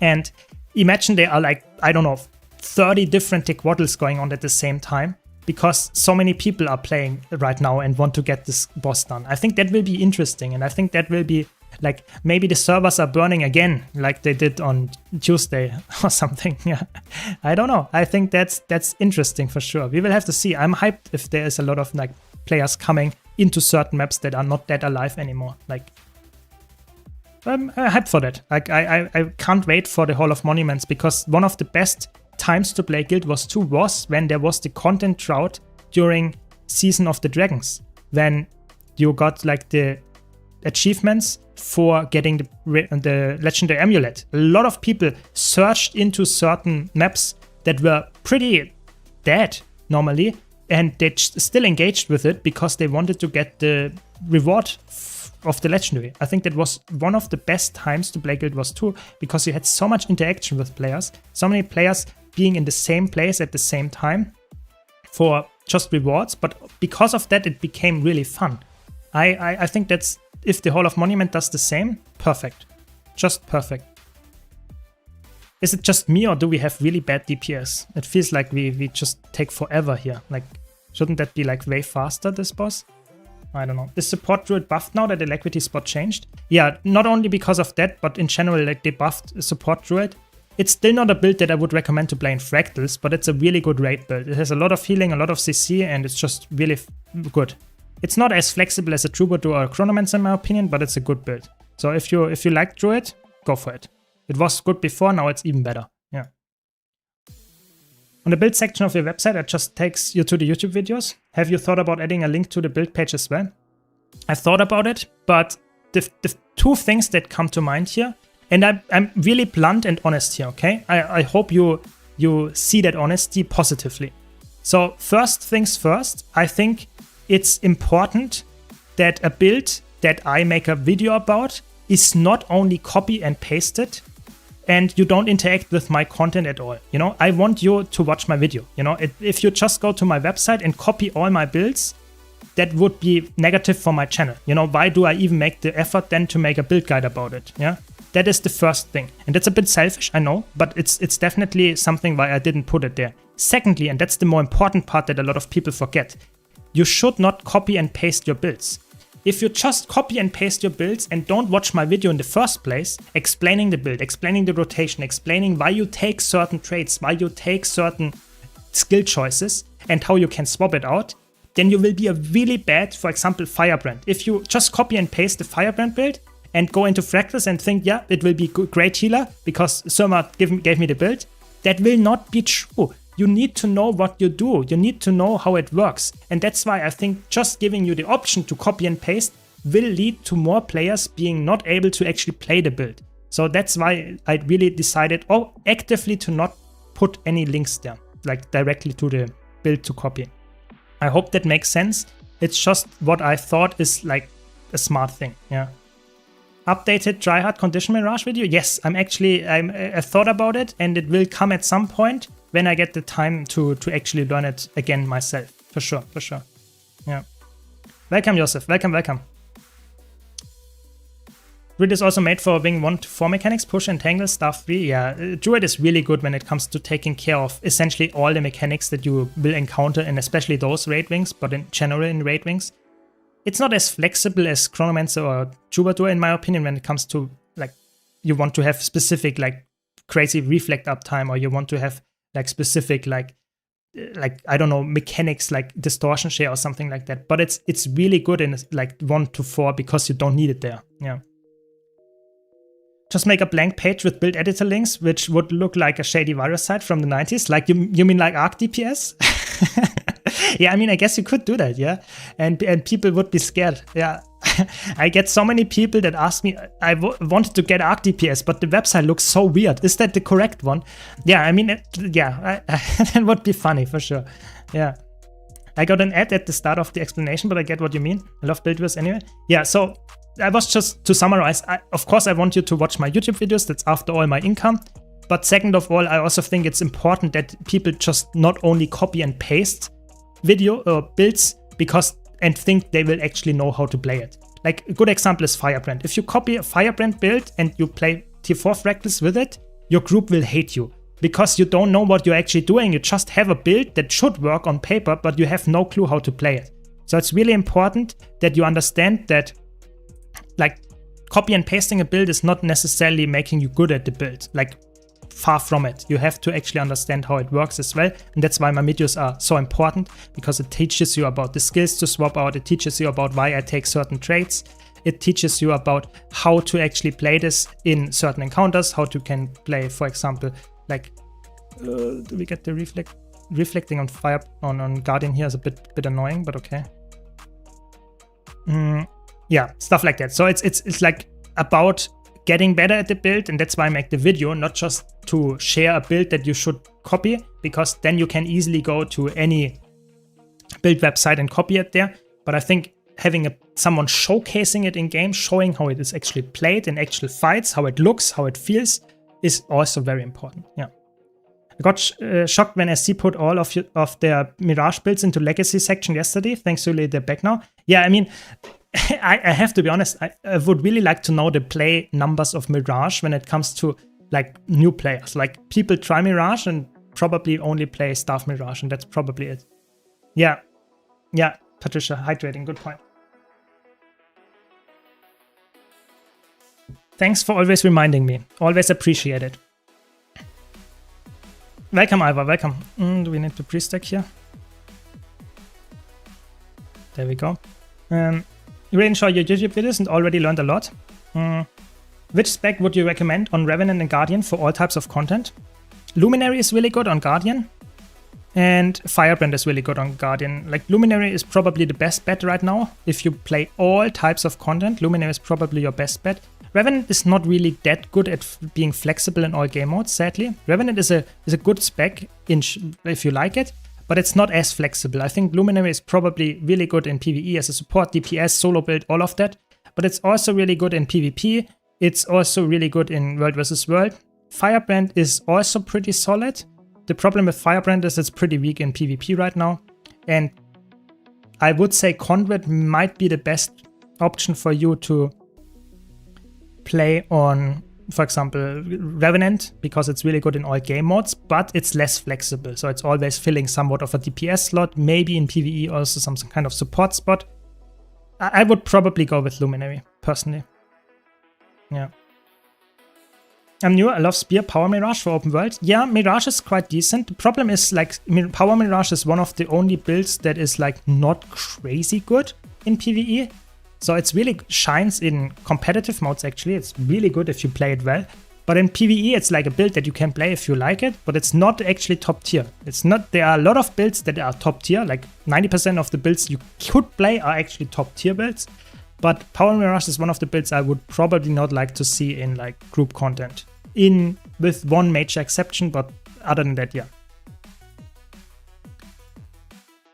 The state of Revenant in one sentence. What is good for Revenant and Guard? Luminary and Firebrand are good for Guardian. Yeah, exactly. I mean, I'm so sorry, but I really try to give you answers that are helpful. And I think one of the most important answers I can give you is that if you have the choice between Revenant and Guardian, if you want to play in all game modes, Guardian is the better choice. It's really sad and it's like really mean to say a sentence like that, but that doesn't make it less true, sadly. It's very sad, but yeah. Luminary can play a lot of weapons, just choose the ones depending on your build. If you're support, go with Staff and Mace maybe, or Axe. If you go with a damage weapon, go with Spear and Greatsword. That's what I would recommend, yeah. Any idea how Sword performs after the patch on Berserk? It's pretty good. It's really good on Condi damage. It's really, like, especially on solo builds, extremely strong. Does a lot of healing, has a lot of damage. It's really, like, it's a buff. It really is a buff. Yeah. Virtuoso, I have a solo build for Virtuoso that actually has all the boons up permanently. Like, except Alacrity. But that's it. It's really, really good. Like, people underestimate how good it is, actually. Yeah. No solid ocean skip. No. We don't do that here. We don't do any skips. We just do it like normally. You know, we die to the laser in the first try. That's what we do here. Yeah. Which armor type do you think currently the most versatile to cover various roles in PvE game modes? I would say light armor classes are probably your best bet. If you play all the light armor classes, you have probably the most amount of access to builds in general, because it's just insanely flexible. Like, Elementalist alone has like probably 20 builds that you can play very well on PvE. And then you have Mesmer and Necromancer on top of that. I think they are the most flexible, but all armor classes have nowadays flexible builds for all for all PvE content. So I think you should play what you like and not only listen to what's the most flexible, but if you have no preference, I would say light, yeah. I enjoy Heal Spectre, but I've had groups that think my ways were enemy fields and dodge out of it. That's not good. Yeah, I mean, I guess that's a skill issue of your groups, not your mistake. I mean, you didn't do anything wrong then, yeah. I mean, the legendary giveaway resolved. We got a winner. I draw it and I put it in the pinned comment, just as usual. Nothing else. I will do another one at some point, so just stay tuned. That's the way it goes. I want to make a dedicated World vs. World character. Do I just go Guardian for Firebrand and Dragon Hunter, so I have both DPS and support? You can also go with Scrapper. That's a good option. You can also go for Elementalist. With like, Scrapper is like, you can play a support Scrapper and you can play DPS Holosmith and DPS Amalgam and Zergs. Or DPS Scrapper even. That would be an engineer option. You can also go Elementalist with like Tempest support and like Weaver, Catalyst and Evoker as DPS options. That would be my two picks other than Guardian. But Guardian is probably your best bet. It just shines in open fights like you typically have in Zergs and stuff. Yeah. That would be my pick, Guardian, to be honest. Yeah. Necromancer is also good. Good point. You can play Scourge and you can play Reaper. Yeah. Harbinger got nerfed, so you will probably not play Harbinger. But other than that, yep. Good point. Good point. I mean, to be honest, you can nowadays, there are so many lead specs that you can probably pick any class and you will be fine. Like Thief, maybe not so much. And maybe not like Ranger after the Untamed nerfs, maybe also not like insanely that much anymore. But I would say like Warrior has multiple builds that you play in Zergs. Even Revenant has multiple that you can play in Zergs. Nesma has multiple. So they, like I said, I would probably say that for light armor classes, I would probably go Elementalist or Necromancer. For medium armor classes, I would definitely go with Engineer. And for heavy armor classes, I would go with Guardian. Yeah. Guild Wars 2 and ESO are so good, but the combat is mind-blowingly bad. I can't play them. Really? That's crazy. For me, it's like, I feel like Guild Wars 2's combat is so good that I cannot play any other game, like long-term, because it's just so fluid and so fast-paced, while also being tactical, and you have so much build crafting. But everybody is different. I guess that makes sense, you know? Everybody is different, and some people just don't like how it looks, how it plays. That is fair. Which Revenant Elite specs are good for World vs. World and Open World? Probably the best one that you have there is probably Vindicator. Vindicator is really good in solo play in Open World and is good as a healer in Zergs. That would be my choice there. Yeah, Heal Spectre is good, Zoic, that is correct, but someone asked for DPS, and DPS in Zergs with a Thief is just like a bit bad, to say the least. DPS in a 50 versus 50 Zerg as a Thief, yeah, not a good choice. Not a good class to play DPS. That's why I said Thief is not a good option there. Yeah. I like Guild Wars 2 Combat 2, it's unique. That's also why I'm not that into Guild Wars 3 for its action combat. I don't know exactly about the combat about Guild Wars 3 yet, but I agree with you. I think the aim is to have something that is completely different from Guild Wars 2, and that's why you have either players playing Guild Wars 2 because of their combat, or people that don't like Guild Wars 2's combat will go with Guild Wars 3's combat. Yes, that is what I expect as well, for sure. Yeah. Either way, I think that was a nice stream. I think we had a lot of debate. I think that's the end of today's stream. I hope you enjoyed it. Thank you all for your support. I wish you all a very nice weekend. Have a great time. Relax. Don't get too hot wherever you are. And thanks for watching. Be sure to check out my YouTube channel. I have some really nice tier lists coming up. And other build guides, of course, usual content. So yeah, hope to see you there. Hope to see you in the next stream. Take care. Thank you, everyone. And see you around. Bye.